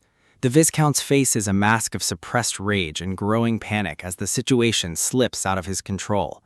Lloyd drops the first bomb. The Viscount's own knight was the one who routed him out for dumping wastewater into the supply. In response, Lloyd's team began a massive excavation project to bypass the poison source entirely. The Viscount slams the table, his patience shattered. He doesn't want a history lesson. He wants to know why his business is dying. Lloyd calmly explains the terrain. A massive valley sat directly in the path of their new water route. He pauses for effect, relishing the chance to explain his engineering superiority to a man who tried to ruin him. The solution was an architectural marvel, a Roman-style aqueduct built to span the entire gap. Constructing it required Javier to blast through massive deposits of limestone to create building materials. During the process, heavy limestone debris and dust accidentally filled the valley floor. This exposed the bedrock and contaminated the stream flowing directly toward the Viscount's land. The Viscount is screaming now, the realization of what this means finally hitting him like a physical blow. Lloyd's smile is razor sharp. That lime-filled water flowed straight into the Viscount's dye workshop. The result is catastrophic. Every single roll of dyed fabric is ruined, coated in a thick gray residue that can't be washed out. Desperate, the Viscount threatens to take the matter to the royal court, swearing he'll sue Lloyd for every penny. Lloyd doesn't even move. He knows a legal threat is the last refuge of a man with no other options. A verdict in the royal court could take 2 years. Lloyd asks a simple question. Will anyone even remember the Viscount's brand by then? The old man is shaking, his teeth bared in a snarl of pure, helpless hatred. Lloyd stands up to leave. The conversation is over because the outcome is already decided. The Viscount keeps shouting about his connections, trying to claw back some sense of power.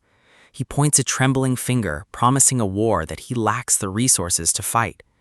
Lloyd just gives a casual wave. He isn't worried about connections when he holds the actual leverage. Outside, the air is fresh, a stark contrast to the suffocating desperation left behind in that room. Javier is skeptical. He's a man of action, and the slow, grinding gears of the law worry him. He warns Lloyd that the Viscount isn't just an old man, he's a noble with a network in the capital. A legal battle could be a bottomless pit for their finances even if they eventually win. Javier watches his master closely, searching for the logic behind this blatant provocation. But Lloyd is calm. He knows that in a war of attrition, the one who controls the water always wins. The landscape of the barony remains peaceful, but the financial landscape is shifting rapidly. 1 month passes, exactly enough time for the Viscount to realize his business is officially dead. The arrogance is gone. The Viscount is on his knees, his forehead touching the floor in a total surrender. He begs for mercy, asking Lloyd to save the workshop he spent his life building. Lloyd looks down with a cold, detached gaze. He's not a philanthropist, he's a developer. The Viscount admits his imprudence, his voice cracking as he offers a deep, humiliating apology. Lloyd isn't moved by words. He's waiting for the Viscount to understand the new reality of their relationship. The old noble is sweating, his pride completely discarded in the face of absolute ruin. Lloyd scoffs at the mention of pride. In his world, pride that doesn't produce gold is worthless. He watches the man whimper, a predator observing a trapped animal that has finally stopped fighting. Lloyd reaches into his coat, pulling out the document that will finalize his victory. It's a water supply contract. It offers a solution, but the price is designed to bleed the Viscount dry. He holds out the pen with a friendly smile that doesn't reach his eyes. It's time to sign away the future. The Viscount reads the terms, his eyes wide with horror at the astronomical cost of a basic necessity. He tries to object, claiming that no one can put such a high price on water. Lloyd's expression goes cold. The mask of the friendly developer drops completely. He reminds the Viscount that he was the one who taught him that water is never free. The room feels heavy with the weight of the Viscount's mistake. He has no choice but to sign. Later, Lloyd's father stares at the contract, his hands shaking as he reads the monthly payment amount. It's enough to pay back all their debts and still have a massive fortune left over for expansion. Lloyd claps happily, playing the role of the dutiful son, but Javier watches from the shadows, unsettled. The Viscount thought he was starting a fight, but he unknowingly handed Lloyd a permanent gold mine. Lloyd's grin is terrifying.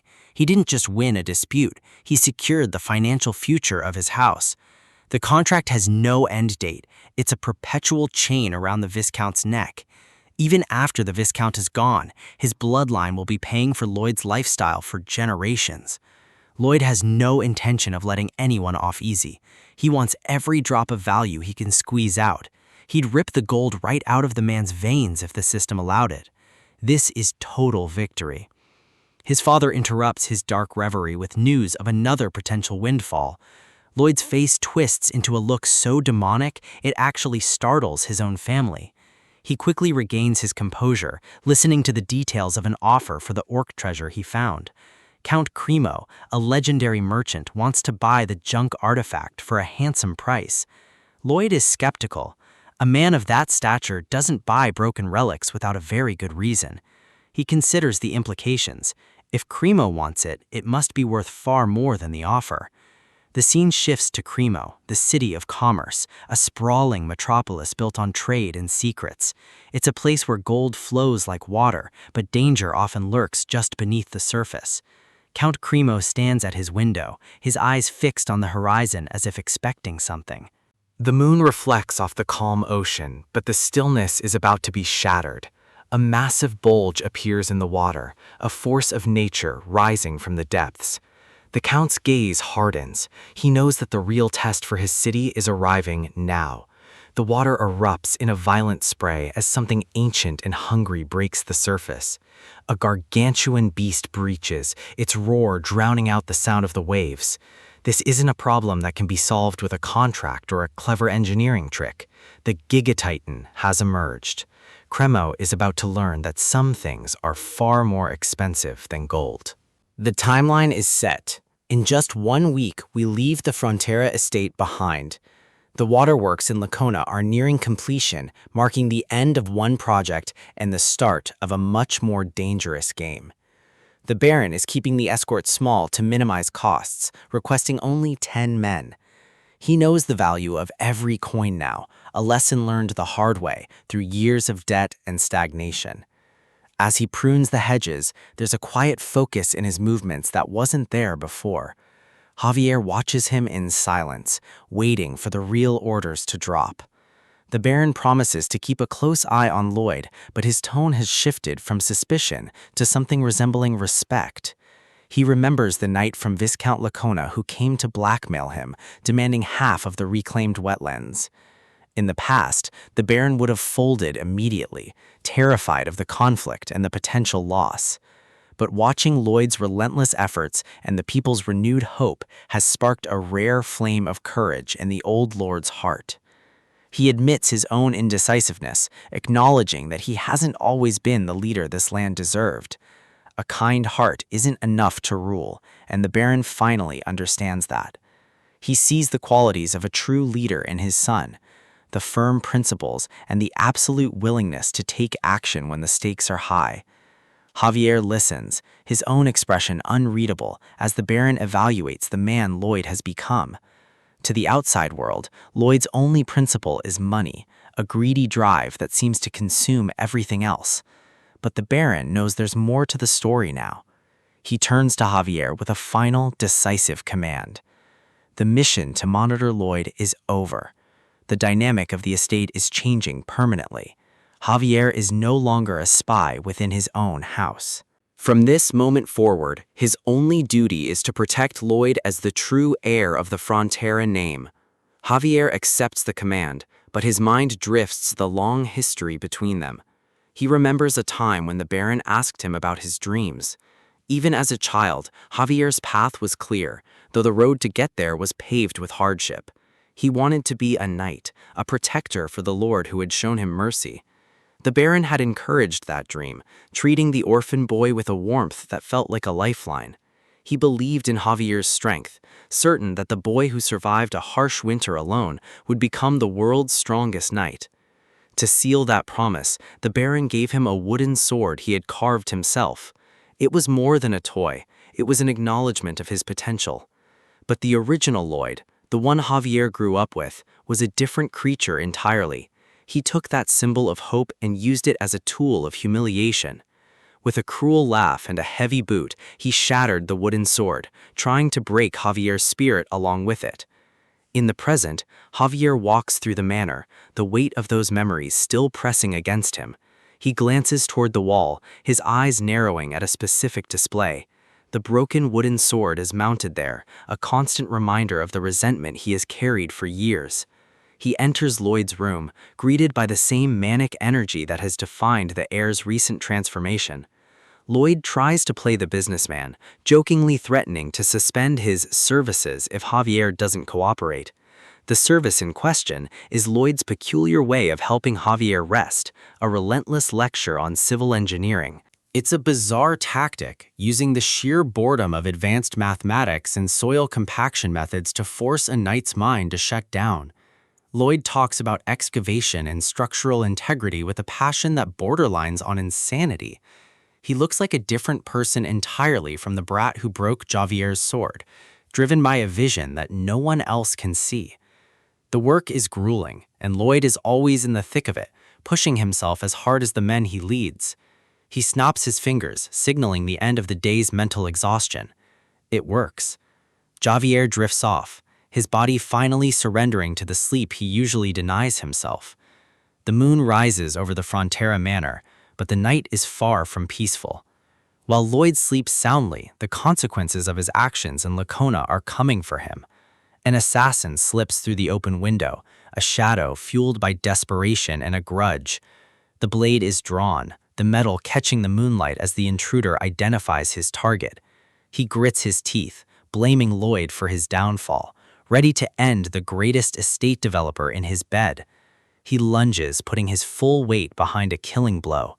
The sword descends, aimed straight for the sleeping man's heart. But Javier isn't sleeping anymore.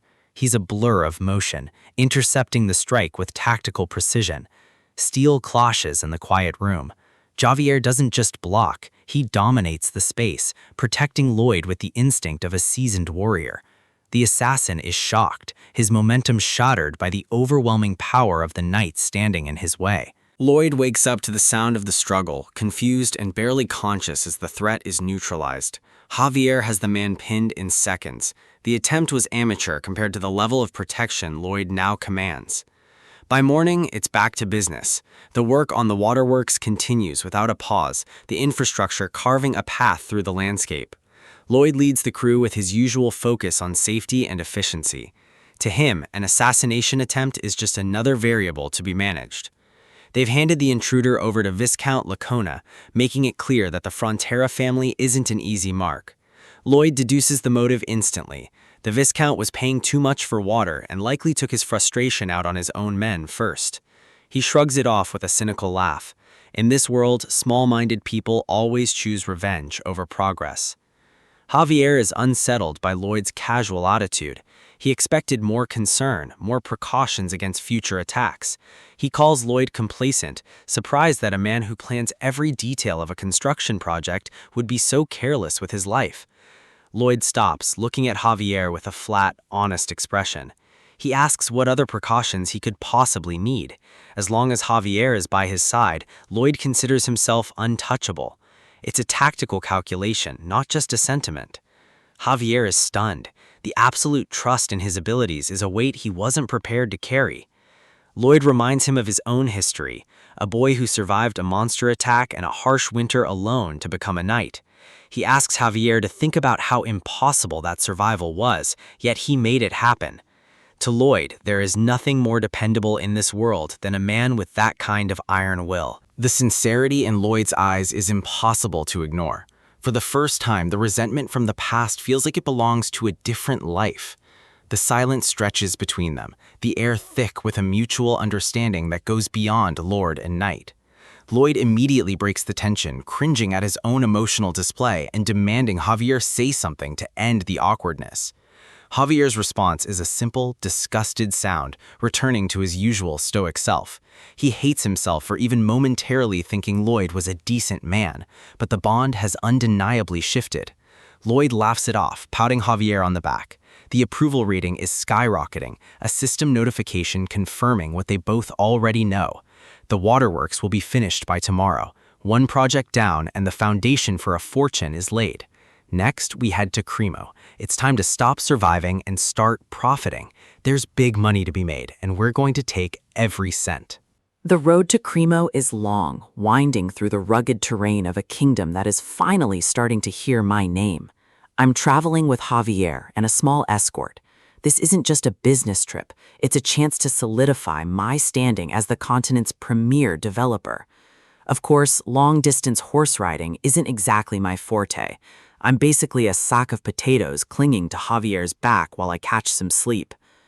A sudden, sharp whack to the head snaps me awake. My skull feels like it just met a brick wall. I accuse Javier immediately, but he plays it cool. He denies everything with that typical stony-faced knightly discipline. He probably thinks a noble who can't even ride a horse is a nuisance. I can practically read his mind, even if he won't admit he hit me. Fine. If he's going to be petty, I'll just have to step up. I call for the entire caravan to halt. I slide off the horse, my legs still a bit shaky from the hours of travel. It's time to stop being a passenger. I demand that Javier teaches me how to ride properly. No more leaning on him like a tired toddler. He tries to pull the "I'm a knight, not an instructor" card, but the system is telling a different story. He actually admires my drive to learn. I don't care about his excuses. I give him a direct order. If I'm going to run this estate, I need to look the part. The system translator is working overtime, turning our mutual annoyance into a bizarrely polite exchange of best efforts and gratitude. It's enough to make me want to scream. The way this system frames my frustration as angelic kindness is a special kind of torture. Javier looks at me like I've genuinely lost my mind. The gap between what I'm saying and what the system says I'm thinking is massive. Suddenly, a new notification pings. It seems rumors are traveling even faster than we are. Word of the Waterworks project is spreading across the continent. My reputation as a master engineer is reaching a fever pitch. 600 bonus RP. This is a total jackpot. My name is being etched into the history of construction before I even finish my next job. Reputation is more than just fame. It's leverage. Leverage means bigger projects, more money, and a much earlier retirement. I go from furious to ecstatic in seconds. Javier is convinced I've finally snapped, but he doesn't see the numbers ticking up in my vision. The journey continues as winter sets in. The landscape turns white, chilling the air as we push toward the coast. By midwinter, we finally see it, Cremo, a sprawling, snow-covered city of commerce sitting right on the water. We're greeted by the man in charge, Count Cremo himself. He looks every bit the powerful, battle-hardened lord of a trade hub. I step forward to introduce myself as a member of the Frontera family, but the Count's eyes immediately bypass me. He looks at Javier, expecting the talented builder he heard about to have a rough, rugged appearance. Instead, he sees Javier's noble features and assumes he's the one in charge. I'm standing right there, and he's treating me like a servant. The Count even starts pitching his daughter to Javier. I try to interject, but the misunderstanding is already spiraling. He snaps at me, telling a mere servant not to interrupt a conversation between nobles. My blood is starting to boil. The system, of course, finds this hilarious. It's mocking me while the Count continues to insult my servant face. We move inside to his manor, a grand structure that reflects the city's former wealth. Once the confusion is cleared up, the Count laughs it off, but the damage to my ego is already done. I keep my composure. I'm here for a contract, not an apology. I need to know why he summoned us. I sigh, trying to ignore the system's continued taunts. If I could beat the person behind these messages, I would. The Count doubles down on the insult, saying it's partially my fault for being born with a face that looks like it belongs in the stables. I recognize this man from the novel.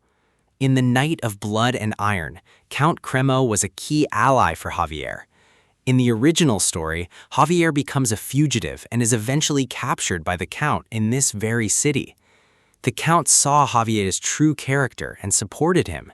It seems their bond is faded, regardless of my presence.